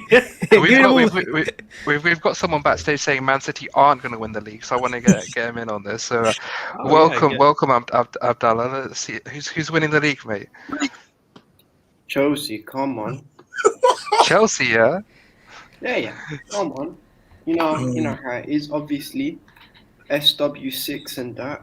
European champions, of course. Have to get that in. And that team stinks of shit. No, if I'm being serious, you see what it is? I'm not even being biased. I just think that for me, this year is between Chelsea, City, and Liverpool. I think that's what everyone said. Yeah. But I just, I'm not even being a football fan. I'm being a little bit biased. But I think that's what football fans have to be nowadays. Slightly, because it's a bit boring if you're just like saying the same old status quo bullshit. So yeah, I'm just gonna back my own team on this, and I think we've got arguably the most complete squad. I've got cover the shot in midfield, Jorginho, Kante, who is close to becoming an all-time great in my opinion. Some of the best up-and-coming young talents in the Premier League. I know what your opinions are on them. I won't start a debate on that, but we move it way it is. No, mate, we love them here. We just don't think that you guys use them. Yeah, I don't think there's anything even controversial about it. Like, we love them, but you guys just don't use them. Yeah, literally. No, I didn't say this, mate. And obviously, everyone's got their own opinions and all that, but that's what it is. Football is a very subjective game, and everyone's got their own way of putting across their opinions and the way of seeing shit. So I can't really criticize someone for it. But yeah, for me, we're just gonna win it because we've already won the Champions League. So even if we go out, it's not the end of the world. As long as we're fully focused and honed in on winning that title, because we've not won it for 5 years, which is a long time in our books. That's why I think we'll win the title, in my opinion, at least. That's I fair. mean, Like, I rate the it. one, You the back one, your the one team. thing I will say is obviously, look, we took a lot of shit here for backing our team, saying we're going to get top four. So we can completely respect you backing your team. One thing I will say about Chelsea is they do probably have the first or maybe second best defense in the league, but most likely first. They're having an all-time defensive season. So if you can build off that, defenses are what win you titles. If you can keep that going, you can keep how that happens, then sure, I can see you creating a proper title charge this year. But personally, I do think City will have it. I just think if you have two 11s that can compete for top four, never one that can definitely compete, obviously as a title-winning team, but you have two 11s that I could say that second City team competes for top four. So when you have that and you have that depth, so I I don't even think can't look City are past out it. of first gear. That's the trouble for me. Yeah. Like I think Yeah, when true. we're looking at it, they haven't even got out of first gear. But look, I hear it because at the same token, Abdallah, to be fair, I think everyone here on the panel has Chelsea second favorites, Yeah. except for Joshua and Yusuf, who have Liverpool slightly above.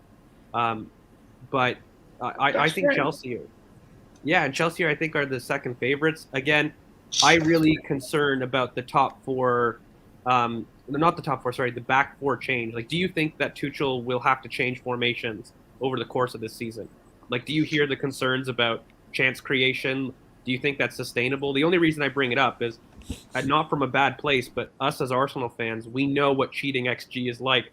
We had our own terrorist in Emery, and like we do see a lot of similarities in some of these runs. Like, and we ignored them and we paid the price. Like, do you feel that there's a valid criticism to the chance creation argument and the fact that a 3-4-3 has never lasted longer than 18 months in the Prem?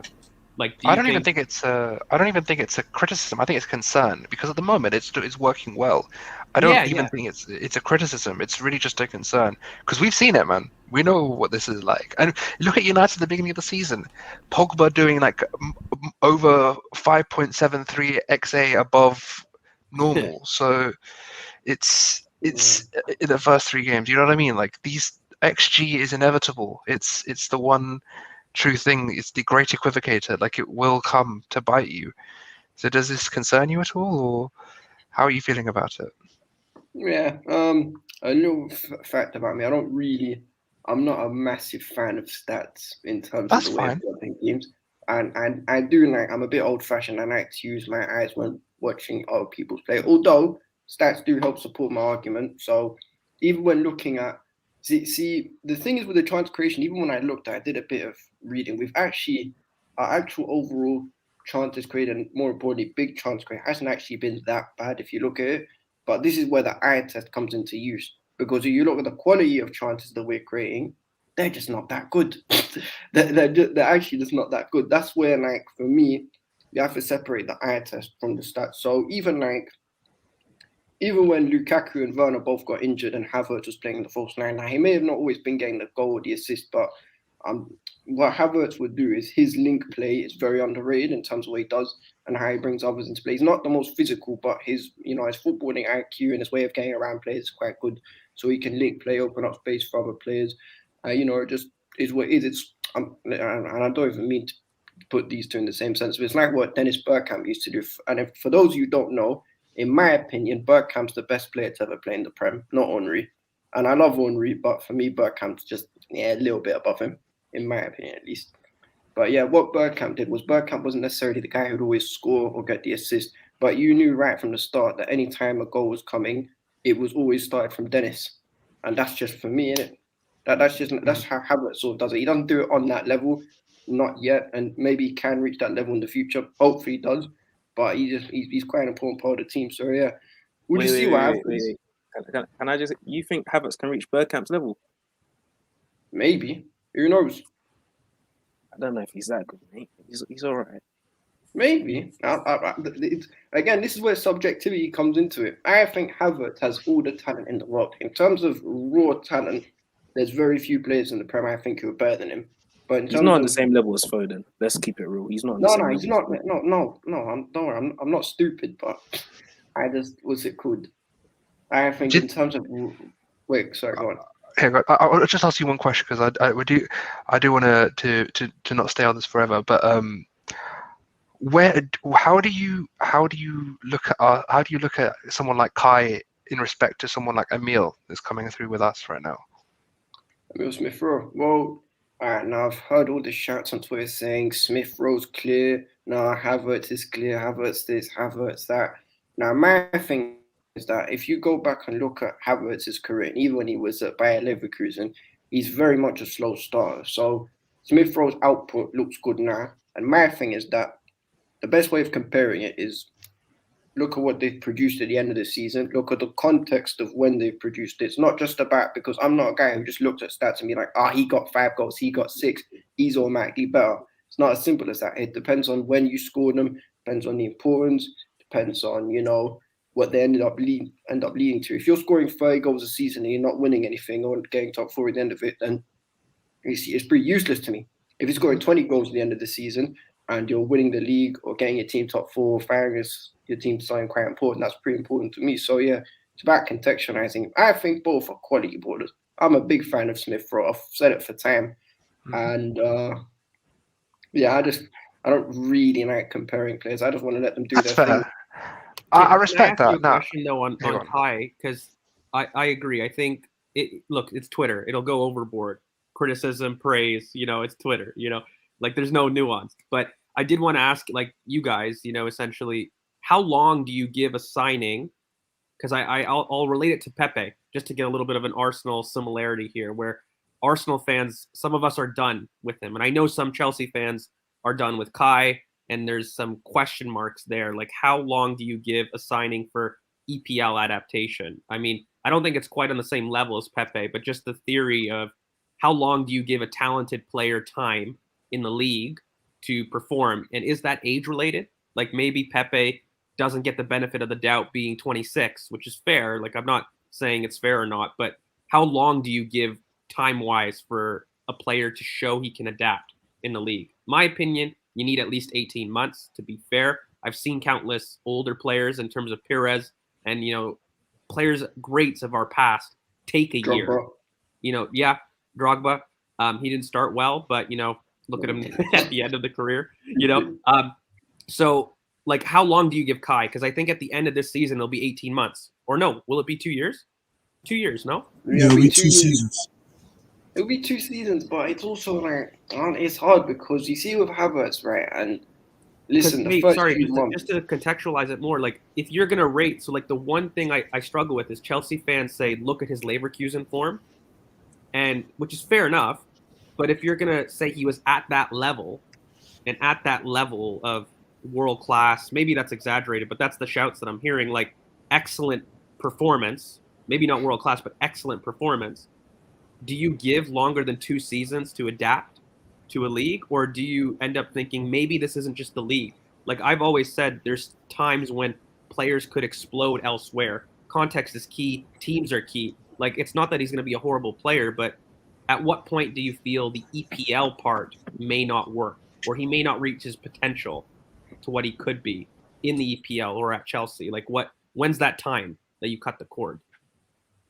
I'm not really sure. It's quite hard because people seem to, and I hear you mention the age thing. People seem to forget that, this guy is only 22. And to be honest, a lot of people at 22, unless you're someone like an Mbappe or a Messi or Ronaldinho, you weren't exactly, performing to a ridiculous level right from the start. This is, and I know you didn't want me to mention it, but this is a guy who's got the record for the most number of goals scored in the Bundesliga before the age of 20. That's ahead of people like Gerd Müller, Thomas Müller, German greats who've played in the Bundesliga, and this guy's right up there on his own. So for me, it's hard with Havertz because he was very good towards the end of last season. Now his performances and his output improved as well. So for me, I'll just say depends. I'll give him to the end of the season because I know everyone says 18 months. I'll just see the end of the season, how it goes for him. And we'll see what happens because I think it's very difficult to expect right from the start that someone just comes in and hits the ground running. Lampard, if you go back and look at his career for us, first 2 years he was not that good. He was all right. He was decent, but he wasn't amazing for us. Drogba, if you're talking about purity of output without any in terms of his link play and all that, first season 04-05 when we won the league, he was terrible. He was actually terrible. And then, he started to pick it up afterwards, and sooner or later became arguably top 5 great strikers in the Premier League ever. Ooh. So, Big yeah, shout. But I hear the contention. Look, it is an Arsenal stream. We don't have too much in the title challenge, but I did want to get just people's thoughts on Arsenal as the last 10 minutes. We've been going for near on 3 hours. Guys, make sure you like, comment, subscribe, all right? Like marathon stream. But I did want to just end on Arsenal because we've talked about other teams, and I definitely want to get the other guys' thoughts on Arsenal. I'll repeat for if you guys don't know, but look, BoP guys here, we've said Arsenal top 4, for a time. Since preseason, there's video evidence in terms of August 11th, people. So it's not like we're doing recency bias about our form. Like, we've always felt this is the ceiling of the team for this season. But what do you guys make of Arsenal's project from an outsider's perspective, either through Mikel, the squad? We went from like the oldest squad to the youngest in the league. What do you make of this process? Like, are some fans like us maybe deluded in believing in Mikel, seeing the progress, or is it a case of, listen, you guys need to change up? Like, where do you guys stand on Arsenal as a club right now? Like, do you guys see progression or no? And I'll maybe start with Joshua, and we'll work our way around. Yeah. With my pod, I got 2 Arsenal fans. Shout out Ori and Dan. So we're always talking about Arsenal, and Ori is just like you guys. He's one of the biggest Arteta fans that you'll meet. He's always believed in Arteta, and I got to give him credit. Even when things were going wrong, he would always back Arteta. That he saw the plan and the process. Dan, he wasn't as convinced with Arteta. He obviously understood, like, obviously Arsenal were going through quite a,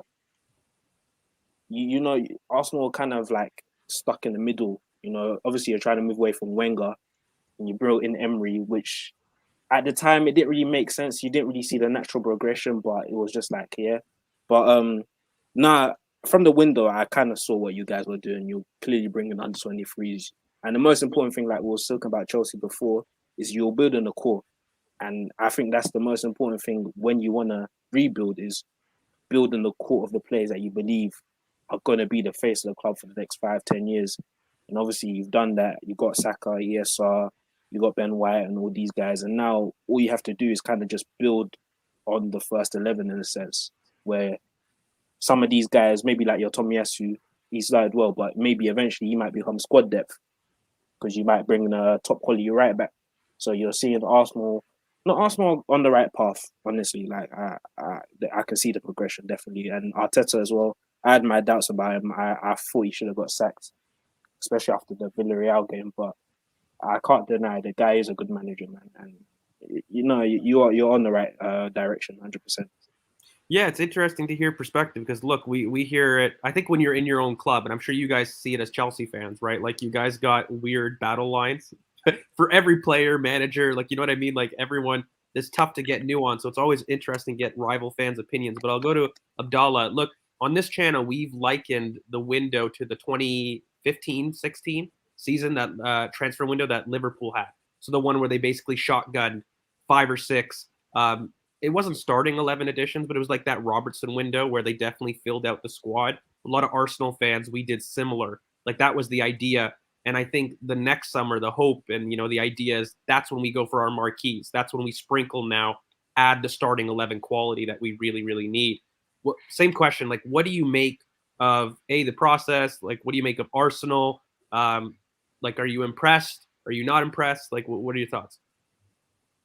I don't know. I mean, I've always had my doubts over Mikel Arteta. I know we won the FA Cup, but let's be honest, that was heavy Lampard tax. And I'll be the first to admit, Lampard is not all that as a manager. So let's just, we'll put him to one side. But you see with Arsenal, right? And I'll lie, man, about not Tottenham or Chelsea. But here's my thing. You see what it is with Arsenal. They've picked it up, Obviously, Arteta got heavy criticism. He held 3 L's on the bench, but the progression is good. Aaron Ramsdale, he's a good player, and to be on a personal level, I'm happy for him because he got a lot of abuse and a lot of stick on social media. some went always a bit too far, because regardless of how good or bad you are as a footballer, you should never have someone send for you on a personal level, because it's a job for them at the end of the day, really. And they're just here to do a job, and they want to do it to the best of their ability. So Ramsdale's been good. Ben White's been good next to Gabriel. What's his name?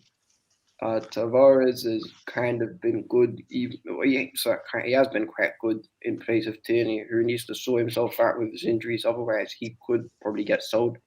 So yeah, if Arsenal, it's hard, because Arsenal. This is the first time in a while Arsenal don't have like someone who's necessarily outstanding. A superstar. Yeah, top class, world class. Like 10 years ago, you had Fabregas, Nasri, Van Persie. Before then, it was like you had Henry, Vieira, Bergkamp, Pires, Ljungberg, Campbell, Ashley Cole, Maga, and that. So yeah, I think what's good about Arsenal is, unlike most of the other teams, apart from maybe West Ham, they're actually a team, and there's no standout individual player. So maybe that's what probably gets them over the line. Obviously, playing one game a week, we won the league playing one game a week. I'm not saying Arsenal are going to win the league, but it could be a factor in sustaining results. Yeah, consistency in that. And that's the most important thing. If you can put a good run of games together, and listen, I can't stand Arsenal, and there's loads of Arsenal fans that I, don't really have a lot of time for. But if I'm being honest, as a football fan, yeah, they've looked quite good. They've defensively been solid. Don't really need too many things. If they can, I wouldn't even say top. If they can get back into the top 6, then maybe that'd be a good start. I think top 4 is a bit of a stretch, because there's better footballing sides out there. Like West Ham, in my opinion, are a better footballing side than Arsenal. I think despite the fact that Leicester have been on the decline, I think over the years they've shown they've been a bit more consistent in the league than Arsenal. So, yeah, there's a chance. It's not impossible. Do I think they'll get? Maybe. Let me ask you something, Abdallah, quickly. Yeah, go for it. So I hear what you're saying about West Ham, because I've been very impressed with West Ham as well. I think we all have. But my thing with West Ham is, it's November. You know what I mean? Like, it's November, and we're looking at it and we're saying, look, if we're here and you're still in this fight in March, April, when the Europa League group stages finish, and you're talking about the knockout stage of the Europa League, and you're going through the heavy amount of fixtures, they've already just started. They've already got injuries. Get well soon, Angelo Ogbonna. It's a really sad injury. But my point is, when you see injuries start to pile up like that, and you see maybe the load later on, and the same thing that's happened to Leicester in the past, do you not see that being an extreme advantage for someone like us going into that later season, part of the season? Yeah, maybe that's actually probably a good shot. Maybe I don't know. The thing is, it's very difficult, because as much as people want to say it's only 10 games into the season, we don't know how it's going to go. Arsenal could go in a complete madness and win the league before we know. They could end up, finishing 10th or finishing 6th. That's just the beauty of the Premier League, isn't it? So we'll see what happens. I do think that too many people are writing off Man United, though. And I know, listen, Solskjaer is next level dead. If Lampard's here, then Solskjaer's like near the bin. That's how dead he is. So we're not gonna. But my worry with Man United is that if they sack Oli, they've got enough quality in their team. I know they don't have that much balance with McToenails and Frederick in midfield, but they've still got star quality up front. So yeah, we'll see what happens. I'll tell you this, Abdullah. We've been saying this since August, mate. If they sack Oli, they'll be fine, and they just don't sack him. And I don't know I don't think they'll be fine. Who could they employ if they sack him? That's it. There's no one. There's no one they will employ. There's people that they can bring in, but there's no one that. No, Zidane's I've heard some shouts about Brendan Rodgers. Why would he leave Leicester mid-season? I'd love as a Chelsea fan, you must want that, though. Surely. That's a guaranteed 80. So overrated. So no, they missed the boat. If they wanted to win that manager, Antonio Conte was there. They missed out on him, and it is what it is. Except the They didn't even contact him. They didn't even contact him, man. To be fair, Conte is really weird. There's just something about him that he's as great as a manager is. There's something about him that just puts these clubs like we don't want to go near him. There's just something of even Tottenham. I mean, if they wanted to really get Conte, they could have got him in the summer. But they said, we're not sure about the project. He has issues with every hierarchy. Yeah, team that there is a massive red flag. Massive red flag. And regardless of how much you spend, after 2 years, he starts dipping. Like It's not just one club. He did it at Chelsea, at Inter. That's 2 clubs now he's gone to, and he's had the same issues. Look, we've got some United hatred on this channel, big time. You know, we talk about them all the time. We get confused sometimes for having too much of an agenda, but I think they deserve their own maybe space sometimes later, because I think people are going to be rubbing their hands because of they're legit so shit. They're just so shit. They're struggling. You know what? That's all I can say. But here you've got 2 different approaches. You've got Arsenal's approach of signing these young, hungry players that most fans are not excited about, Ramsdale and players like that. And then you've got United, superstar FIFA players, I'd say. You know, great for the FIFA Ultimate teams, brilliant. Yeah, Varane's brilliant at Ultimate Team. You know, and he's a great player. You know what I mean? But Sancho as well. But how has that worked out for them? What have they won in that model? With that model, what have they actually achieved with that? Like, it's just so weird. They've got no actual philosophy. 1 year they're signing Fred, the next year they're signing Jadon Sancho. Like, it just makes no sense. Under the same hierarchy as well. They're halfway into the Chelsea model, but they get restricted like Arsenal. I think what they need to realise, it's like Arsenal tried it with Pepe. Arsenal tried it a few years, these short-term fixes, and then and what happened was we realised that it's not the Arsenal way. Yeah. The whole sacking managers, changing players is not the Arsenal way. You look at Arsenal's most successful teams, even prior to Arsene Wenger, you still have long-term managers and long-term projects of signing players that are young and hungry and developing into superstars. We don't sign superstars and win trophies like that. That's never been the Arsenal way. Yeah, bro. Look, I'm totally on you. Like, before we get moving to kind of your thought, Babs, because I think you're next up. But I just want to give a shout out to Yusuf. He had to dip out, so if you wanted to find him on Twitter at Yusuf Does Dino, you can definitely follow him, and we'll put it in the comments. Well. I'll put it in the comments. Yeah, I'll do it now. But yeah, Babs, like, we'll go to you, mate. Like, good transition. Look, Arsenal, like, I know we do a lot of banter, and like, we give it the big end, especially on this channel. I mean, we've got slaughtered. We've doubled down, tripled down. Arsenal top 4. Where do you see us in terms of this run, like, on a level? Like, I think a lot of fans are putting Liverpool wrongly, in my opinion, as the marker for progression. I think that's ridiculous. Top 4 is consistency outside the top 6. We've done it for years based off that. I think looking at that game as like, oh, they've progressed or not is ridiculous. I think looking at runs is way better for top 4. But what do you think, in terms of where we're at, where we're going, and Jan transfer window? It's coming up. What's mental for me is last year Arsenal finished 6 points outside the top 4. No matter how awful we were, and that awful run from November, December, we had 6 points. That's 2 wins basically. Two wins, right? And you go through the run of last November, December, and games like Burnley at home, games like Aston Villa at home. These are games that Arsenal are now getting points out of, not losing games. They're getting 3 maximum points out of those. And that's what cost Arsenal top 4 last year. It wasn't the result at Old Trafford. It wasn't the result at Stamford Bridge, because we actually got results there.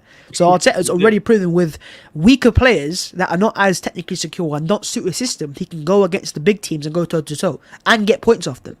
But it's the games against teams where you need that a bit extra quality here and there that Arsenal struggled with last season. And the fundamental issues that Arsenal had from last November, December was no creativity, no number 10. You had Bellerin at right back as well, not as good as Tomiyasu to what Arteta needs. Goalkeeper, Bert Leno's not as good as Ramsdale with his feet. Now you've addressed those issues, Arsenal won't be that bad again. So even if we were to go on some sort of lose a game or so, we won't go and lose 1, 2, 3, 4 in a row like we were last year, for example, or that poor Burnley, Villa, Leicester run that we had. And so, and then now you have no Europe either, so you have more time for these players to recover. I think the harmony in the squad's a lot better, which Mikel deserves a lot of credit for, because a lot of people were saying, awful man manager Mikel Arteta. Where's that gone now? Where's all that talk gone? Because the squad looks happy. You got Ainsley Maitland-Niles very, very happy. He's my example, mate, for the culture. Like, how can you look at Guendouzi and what Ainsley did, who I argue was worse? I don't use Guendouzi. The thing about Guendouzi is I really used to rate him as a player, but his off-the-field antics have really got me on like a Guendouzi agenda now, because I'm just like, bro, you're not that guy. Like, you're good. You're a good player. Yes, you are, but you're not that guy. You're acting like you're Mbappe, but you're not Mbappe, right? So, but yeah, look, Ainsley Maitland-Niles is the perfect example of a player who made a mistake, owned up to it, apologised, sorted it out, and he's now getting chances in the first team and winning Man of the Match awards. So all this talk about Arteta being a poor man manager, gets eradicated there and there. And this is a guy, by the way, people forget, 1 year and 11 months into his managerial career as a manager in general. Where were the other managers at this part of their careers? Where was Tuchel then? Does anyone know? Mainz. No, right? Mainz. Exactly. These a lot of other managers had time to grow into it because they weren't getting the opportunities of Arsenal Football Club back then. They had time to grow at other clubs, smaller clubs with all due respect, to really learn their trade, make their mistakes, grow in experience, and then go to Dortmund and come to Chelsea and PSG, obviously. Arteta was thrown straight into the deep end. How many managers have actually gone into that and done that? Yeah, except Pep Guardiola and even Pep had Barcelona B. Zidane. Yeah. Zidane and Pep are the only two examples of, and there's Real Madrid and Barcelona, by the way. So they had Ronaldo and Messi, right? The context on those two is so Zidane now took you've over got a Real manager, Madrid squad you've that got was- a stalling giant at Arsenal Football Club with players that are really overrated, overpaid, aging as well, awful toxic personalities behind the scenes, and you're throwing a manager who has never managed a single team in his life to go and sort that out. What do you guys expect was going to happen? You think it was just going to be plain sailing and Arsenal get top 4 the first year? Do you know what I mean? If anything, Mikel Arteta deserves more credit. He deserves more credit for what he's done because with the lack of experience, he's actually showing already very, very promising signs. He's already shown he's adapting, he's learning, he's making mistakes. Of course he is because he's so young still, but he's learning, he's improving, and that's how it's going to happen. You know, people are writing off Arteta completely as a manager. You know, this guy. Most managers take 10 years to get into their primes, right? 10 years. So where is Arteta going to be in 10 years' time? We don't know, right? But if he's already showing these signs now, exactly. If he's already showing these signs now, then you know what I'm trying to say. But listen. In terms of the season, I'm very excited because we finally have a team, a starting 11 that I like as a fan. To watch them play live as well, thankfully, at the Emirates. You know, going to the Emirates games this season, except for the first game against Chelsea where the players weren't fit, the atmosphere and vibe is different. It's different. It's different gravy. Norwich at home, before COVID, would have been this boring ass, just sit down, boo, this is... But it was a good atmosphere, really good atmosphere. That's Norwich at home, you know. Same with the other games I've gone to as well. Watford we went to. Watford as well. Even it's cold. It's getting a bit, wintry, and still fans are still loud and chanting. And there's a good. I think the fact that the Hale-End players are coming through, and then you've got characters like Ramsdale and Tomiyasu and White who engage with the fans as well. I think it's just the fans are on board with the whole project, and that's what Arteta made clear in his first ever interview at Arsenal. He said the powerful thing is getting the fans on side. Now the fans are. The match-going fans, at least, are to an extent. You still have fans on Twitter, but really and truly, it's looking a lot brighter. And people say, Arsenal fans are happy where they are. I'm happier than last year. That's all it is. I'm happier. I'm still... I know there's a long way to go. I know there'll be a lot of bumps in the road, but I'm seeing that light now at the end of the tunnel, which a lot of fans weren't last season. You know who just said that, Babs? Kroenke. With Jeff doing that, man, it's crazy. You need... Who's Kroenke? Kroenke. You keep saying Kroenke to piss us off. I do it to piss them off a bit. But no, Josh did say that, with Jeff Shreve's that interview, which I thought was crazy. But look, I think Arteta deserves his own pod. I just wanted to touch on Arsenal kind of at the end. We are in Arsenal. Christina, just before Chris goes, I want to, because people don't realize this. Abdullah, how long do you think Mikel's been in a job? Since, was it November of 1920, wasn't it? So how long has he been in the job? Just how many years? 1 year, 11 months. That's what it is. Nearly 2 years. The amount of times I've seen on shows and like Twitter, he's been here for 2.5 years. What? Even today, someone was like to me. I heard that yesterday. Someone said yesterday, right? This is the funniest thing. He started for 2 years, and then mid-sentence he goes to 2.5 years. He's just adding more time on. Where are you getting this time from, bro? What are you adding in here? You know what I mean? Are you getting I mean, seriously. I think what it is one of it's Arsenal tax. Obviously, Arsenal being a massive club, fans want to see Arsenal fail. Fair enough. Likewise with most big clubs. But secondly, I think with Arteta, it's just people want to see him fail. There's actively people that want to see him fail, which is mad because they compare him to Ole Gunnar Solskjaer. Ole's had 10 years of management. 10 years. Even if Arteta had gone to a club in Norway and managed, he still has more experience. You look at, for example, Graham Potter going to Ostertons. That has helped him out coming to the Premier League. Managers need time to grow into it, but some managers who might be a bit better than others, they can just hit the ground running. And Arteta, for me, from the situation he was put into with the board, the club, the way it was, the fans as well, the toxic culture, I actually think he's done a very, very decent job. Bro, I think it's more than decent. I think we've got a very special manager on our hands here. I think many fans would disagree, but I really do think this season is his coming out party to the rest of the world. I think those that really have backed him for a while, there's signs that people have seen, but again, the one argument I would make, and maybe Abdallah is a rival fan, you can maybe confirm this, but if Arsenal were to get top 4, would that be overachievement? Is that a fair assessment for Mikel this season if he was to achieve top 4? Depends how you look on it. From my predictions, probably. For most people's predictions, because most people say top 6, right? Like if we have such a bad squad and it's only they say top 6 though, right? Top 6, but hang on, who are we competing with here? We compete with Man United 1, West Ham 2, and people say Leicester, but we're Leicester right now. But Leicester fans themselves are saying our players are fit, our managers there, we're still struggling. So they've not got no circumstances that are holding them back either, right? And they've got European football. The other team in London as well. Oh, and Tottenham Hotspur, but come on, stop. There's not as many teams. At the start of the season, I was legitimately in a conversation with some other fans from rival clubs saying Aston Villa were going to finish higher than Arsenal. Yes. West Ham, Everton, all these clubs. Brighton I was hearing as well at the time. This is what I'm thinking. I mean, Arsenal, we're not great. We're not the top 2-3 teams right now, but we're nowhere near as bad as what some people try to make us out to be. But you know what? In a weird way, I think Arteta is like a bit like it's a bit like Ramsdale. People criticize Ramsdale signing, right? But if you look at where goalkeepers were, the top keepers right now, where they were at 23 years of age compared to Ramsdale, if anything, Ramsdale was above them in that aspect. I think it's like Arteta as well. And you're right. I think this is the year Mikel should get his flowers. But top four is the main thing, and I seriously believe it's going to happen. I actually don't see how it doesn't happen at this point, unless a massive injury comes in and one of our spine integral parts gets taken out for the season, which hopefully doesn't happen. No, 100%. Knock on wood. And that's been the logic that we've been peddling here at BoP. But Chris, I'll go to you, mate. Like to wrap it up essentially, and because we've been going 3 hours. It's been a marathon stream. Guys, please like, comment, subscribe, man. Like, we appreciate back to back 3 hour spaces. That fun tag. Better subscribe. Yeah, but Christina, go ahead, mate. Like, wrap it up. Yeah. Well, for me, I think top 4 is guaranteed. 100% gonna get top 4. Top 3 was my prediction. Since May, I was saying we're gonna get top 4 on the odd number. Third. I kept saying top 4 odd number. People kept asking me what do you mean odd? Which was so self-explanatory. But I think we're going to get third or first. And I think first is a minor possibility. I honestly do, and I do think we can win the league. But more likely going to get third, and even third is a massive achievement for where most people predicted.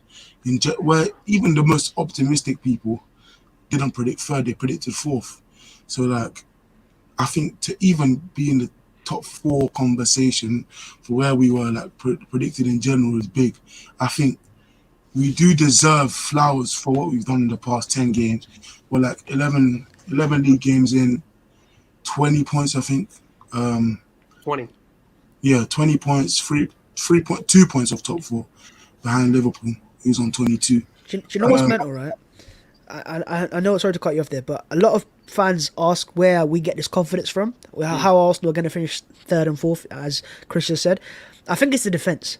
It's the defence, bro. The fact that Arteta had a top 3 defence with defenders that are not as good as what we have right now. Now that we've got even better defenders, right back, centre back, and goalkeeper, and better left back squad depth as well, we're only going to get better defensively. It was the first time. I don't think we're winning the league, by the way. No. I don't think we're winning the league. I mean, that's quite a conversation. I don't think we're winning. No. I agree. We're not winning. I can't end the stream on that because then we're going to be associated with Christina. Bro, you realise that Arsenal Twitter right now is just the Arteta out brigade are just looking at this right now, rubbing their hands, going, right, note down. Let me just time code. Yeah. I couldn't care less about Arsenal Twitter. I've been saying stuff that they've argued against since last year, with Emil, Saka. They all said Pepe was better and all this stuff, but like, last season was the first time since 2016 we conceded less than 40 goals with that defense. Like, we had Holding, Mari, Chambers, Cedric playing bare games, and we still conceded less than 40. And the last time we conceded less than 40, we finished second behind Leicester that year. So it's just testament to the defensive job. I think this year we'll concede less, and our defense has been incredible. Everybody in the defense, and Tierney's probably been the worst performer, and he got injured after. But I don't see us conceding many goals, regardless of who we face. And the only teams I feel going into the game, above this time has changed, but like I go into the game expecting a loss and don't complain when we lose is City and Liverpool. Even Chelsea, I'm slightly confident against. But like, I feel like our players, like obviously we've seen with Smith Rowe the past couple of weeks, all the flowers he's been getting, 4 league goals, 2 assists. Saka got his flowers this summer, and he's getting back into the groove of things. He had a great game versus Watford. Like, our players are starting to get the feel of things and starting to play together. Sadly, the league didn't help us out when we had a big COVID outbreak. 4 players with COVID, and we still had to play our games. But I remember last year when Southampton and Villa got big COVID outbreaks, their games got postponed, and they waited till late in the season. But anyway, they have a agenda, man. They have a massive. Do you not see that clip of the whole Watford thing where we scored our goal and the player was down? Yeah. Remember when Spurs scored against Arsenal and Xhaka was down? And no one mentioned that. Xhaka actually got injured. No one mentioned that. No one mentioned that at all. It was fine. They could score that goal, but hey, when Arsenal did it, I'm happy our players did it. Like, continue. I want us to be scumbags again. I want to be scumbags again. I don't care. It's showing us change in mentality that our players just Chris, are a bit ruthless. The definition of that is Aubameyang. Look at Aubameyang this season. Even the games he's not scored a goal. Look at the work rate he's putting in. I think he's put the most pressures in out of any Arsenal player. This is the same Aubameyang that is a lazy player. And Aubameyang's like, I've been hearing stuff like recently, like Aubameyang's costing us games and stuff like. Aubameyang has the 4th highest XG in the league, behind Antonio, Mane, and Salah. Like, Aubameyang's been very good this season, and maybe not even in our top 3 players.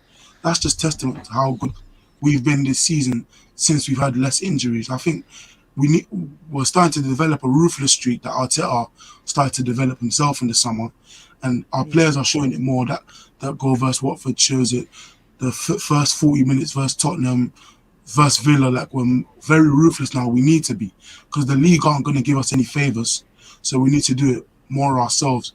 And the manager himself has said it, like, we're very naive in them moments where it's 50-50 with the referee and stuff, but we're not going to get that, mate. Like, we're claiming our big club. We're claiming our big club status back, right? Like, this idea of a Partey injury, and I use that in quotations, not sending them, to internationals. I think us surrounding the ref, on fouls, influencing play. I love it. I think it's the new part of claiming our big club with status the lack of, because the ref didn't give it straight away.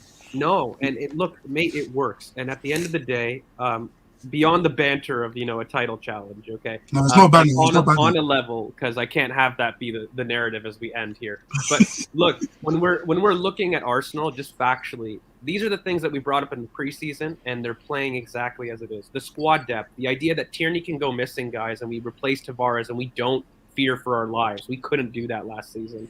When Granit was out of the squad, guys, we've had 2 pillars leave. Last time that happened was Villarreal, and we all know how that turned out. And for me, that's the difference in this squad. It's not just the defense, which, by the way, we said in the summer, buying defenders would improve your creativity. We got slaughtered for it, kind of on here. And we said increasing your technical security back there means that you can progress the ball quicker and get the ball up top, 1v1, more frequently and in better chances. And look, it's happening. Yeah, and guys, when we look at it, there's a couple stats going around from, Scott Willis, that resident, Arsenal stat guy. And he was comparing the unbeaten runs with Emery and our unbeaten run here. And it was very clear in terms of how we're creating in our defense. There's a clear difference. There's no kind of, oh, maybe we cheated XG. Oh, maybe there's some underlying metrics that aren't lining up. We not only are unbeaten, guys, we deserve the performances. And I did say very boldly that this run up until December 4th would decide top 4 for me, especially because I viewed United as the closest potential challengers. And, I really think that after this run up until December 4th, where kind of the Christmas schedule equalizes, but the difference in who United face and who we face, we could get maximum points. And I think this is where we basically confirm top four. I really do. And I just wanted to end. I really think that we're really moving forward. The business that we did this season was ridiculed, and it's proving people wrong. Mikel was ridiculed for his man management and his ability to coach a team, smashing narratives wrong. Our players themselves, Aubameyang was done. He was never going to come back to the level. Our best presser and arguably one of our top players this season. You know, the culture, like you said, Babs, you know, the culture, which I think is huge. We actually like our team again. I don't know if this is something that we've been able to say in almost 5 years. Longer, potentially. The biggest change I've noticed, that being in the stadium, is the atmosphere, regardless of the game. Like, you go to a Palace game Monday 8 p.m. or first Wimbledon Tuesday 8 p.m. Like, all these different times, different games, the atmosphere is consistent, and the players are like feeling loved again. Like if you sit on Twitter and not go to the game, like, I used to think Lacazette was the most hated player or one of the most hated players in the club. Like in the stadium, they love him. Like they love him and always singing songs. Like the players are just, it's a completely different perspective. And when you have the fans on your side in the stadium, because it used to be toxic under Emery and Wenger, and we just didn't even perform at home anymore. Under Emery was so toxic. Oh. You know what's my league point. Sorry, Cran, but to clarify I'm not saying we're going to win the league or anything. I just think if anyone has an outside chance, it's us. And like if we have an outside chance, I think we'll get that top four. That's guaranteed for me.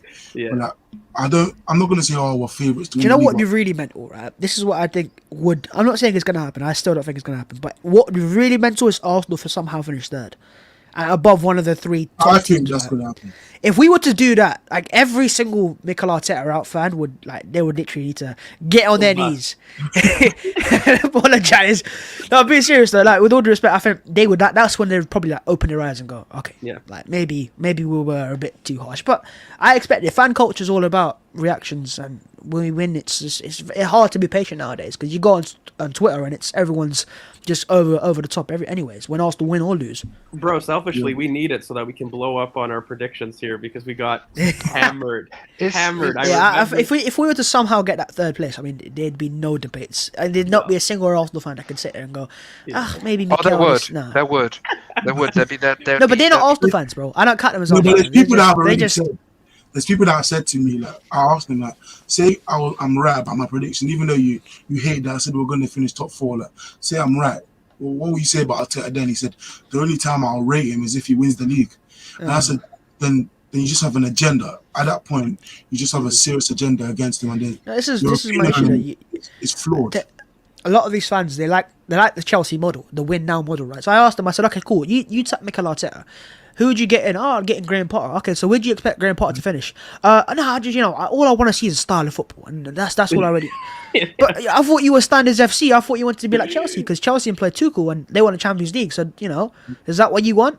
No, it's just it's just narratives, man. So that we can score. Yeah, it's just narratives, man. It's just narratives, and I hate it. And I realised this as well after the first 3 games of the season.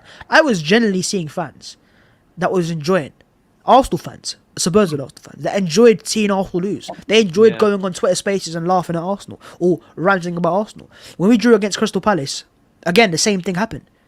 The same, they exploded. Oh look, it's all over. Ha ha! Told you this is gonna happen. Then we go and win 4 games on a bounce, and it's all quiet again. Oh, we'll see after Liverpool game. What you expect Arsenal to beat Liverpool? Yep. Yeah. Do you know what I find hilarious, Babs? And I've said this to you guys constantly. It didn't matter if it was a win, a loss, or a draw. You could always go on Twitter like that, and you could see Mikel Arteta discussion. Is it time to end? Is it time to end his? So boring and repetitive. Like, I watched the game versus Palace, and I was thinking, obviously we didn't defend well in transition, but like we created a lot of chances to very much easily win the Palace game was. I said this on the terrace the other day. I said we gave Palace the chances. Of course. Yeah, I looked at Twitter after the game, like long after the game, and I was seeing a narrative that Vieira outplayed Arteta and they should have destroyed us. And I was like, it's just completely different how narrative. Like, Brighton, fair enough. Brighton, fair enough. Brighton was our we didn't turn up. We're That awful. was our only Of course. poor performance. But this is we've what you get. Fans need to understand that even if we lose against some teams like that, we've got a young team. This is what happens with young teams. You have inconsistent performances. When your two, your attackers, Smith Rowe and Saka, or your main attackers are 21 and 20, they're gonna have off games because they're so young. What do you? It's like fans again that are on Gabriel Martinelli. Oh, his Arsenal career is finished. He's a dud. He's 20 years of age. Every 20-year-old has to That's the same thing happened with Serge Gnabry. Remember Serge Gnabry when he was went to West Brom, he's a dud. Look at him now. True. I'm happy with most players, most normal players that are not generational. Let me give you a fact here. They normally peak when they're 25, 26. That's normally when. But fans don't want to give them that time. It's just if they're 21 and they're not playing great, not Mbappe, right? Dud, not good enough.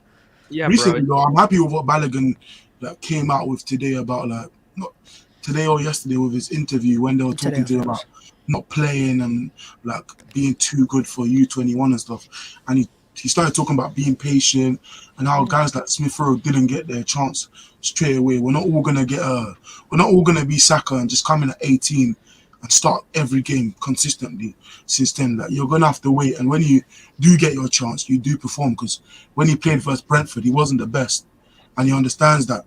Even if you don't, he wasn't even bad though. It wasn't even bad. We were bad as a team. He didn't show what going forwards. He didn't show what. Re-watch that Brentford game. Seriously, it wasn't like we played badly, but it wasn't like they were amazing. Balogun himself. Remember the XG after the game was like Manchester City. half was XG. close. Or something. Performance versus City was very good. When he came on, he was very good. Look, lads, at the end of the day, there's a lot of things coming in terms of narratives being smashed. I wanted to put up maybe Yo-Yo's point just to kind of end on this one idea where, Arteta did make a distinction between fans and supporters. And what's the one word that we're looking at through the process from managers to players to staff to Josh? Culture. Unity. Unity is the yeah. one next word that they've used beyond trust the process, okay, which is a little bit of vague. They haven't even used trust the process a lot. Josh did use it, to be fair. That was the first year. No, I think Mikel was asked about it as well. I think he used it once. And it was the first year, right? But now he was asked about it in the interview recently. He was, and we're seeing a different word, and it's unity, and it's because, in my opinion, we have something special brewing, and I really feel that there's a top 4 challenge on the way. Not just challenge, but we will become top 4 in this season. I think we're going to smash a lot of narratives. And when we're in the Champions League, this project does go bang to really fulfill that Mikel kind of narrative. Because, I felt when he said that, very Wenger in terms of his early prediction, about, we will go unbeaten. And, look, mate, I love the guy. I hope he succeeds. And ultimately, I hope Arsenal succeed. And that's kind of what I wanted to end on, because I think the one thing we all can agree on, whatever side you're on, questioning the manager, not questioning, it's lovely to see the lads really performing, 10 games unbeaten. Let's see where we can take this. We're going to revisit this in January. But Babs, mate, we love having you on, man. You're just so awesome. So thank you so much. Maybe get a chance to shout out your socials. Yeah, it's Babs14 if you want to see Tottenham slander. Then Babs14 is a platform. Yeah, I'm so glad you got your Twitter back, man. I'm so happy you got your Twitter back, because that was a ridiculous thing. That was beautiful. But I just want to, before I'm gonna end. First of all, that's George V_AFC and at Pure CKK. It's not Saliba seasons anymore. It's not Saliba season anymore. I miss Saliba. I miss Saliba season. I miss Saliba season. This guy's a bit too Buddha chasing for my liking. But I want to end on this because there's been a lot of talk about the thing. But what I do about the Twitter and all this, what I do want to say is, I've seen so many fan cams. I've seen unity on Twitter. I've seen positivity for the first time I think ever, because I joined in March. But the amount of people coming together, it's nice to see guys like Karras putting out these banging fan cams. That RF Pods guy putting out banging. I actually met that guy. Yeah, he's. Oh, yeah? At the Emirates, he come up to me and I was like, "Look, I made this," and I was like, "Oh, it's you." Right. I made this. That's great. It has been really nice to see actual fans just getting together and getting behind a team, because the team is likable. It's really likable. I remember after the Watford game, Ramsdale doing a lap of the pitch Like for a Watford game, like when was the last time you saw people doing that? Like it just feels nice to like a team again. And I also never used to clap the team and Mertesacker used to shout. The best Even the manager part- comes on the pitch. Emery and Wenger used to just go straight through the tunnel. It's true, and I think the best quote that I've seen. You guys see that golfing interview with Ramsdale and Toops? Oh yeah. Okay. Yeah, that was The best- beautiful. The second Oh, part is bro. even better, man. So the one- The team culture, the whole. I remember that whole Xhaka part and the Mafia part. I was dying. Oh my He said, god! he said him and Ben are so close that Yeah, when he I was makes a just big gonna save, Ben Yeah, must- that was yeah. It's 100%. brilliant, and look, it's all good fan content. But again, guys, marathon stream, basically 3.5 hours. Thank you for sticking with us. He gave you whoever guys a did in the movie comments. with no intermission. An Indian movie, Babs. Indian movie, Babs. Not even True, any that's true. That's true. Not even any intermissions. Yeah, Bollywood movie. Yeah, but honestly, So- guys, look, big up the support. Thanks again. Like, comment, subscribe. Hit the bell for notifications to make sure that you know when we upload next again. Follow us at BoP Footy on Twitter. And we're going to catch you guys on the next one. We love doing these, so make sure you comment topics for next time. And if you guys want us to, bring Babs on again, which he definitely is, but, let's see, show him some love in the comments. So thanks again. Love, my guys, and we're going to catch you on the next one. Peace.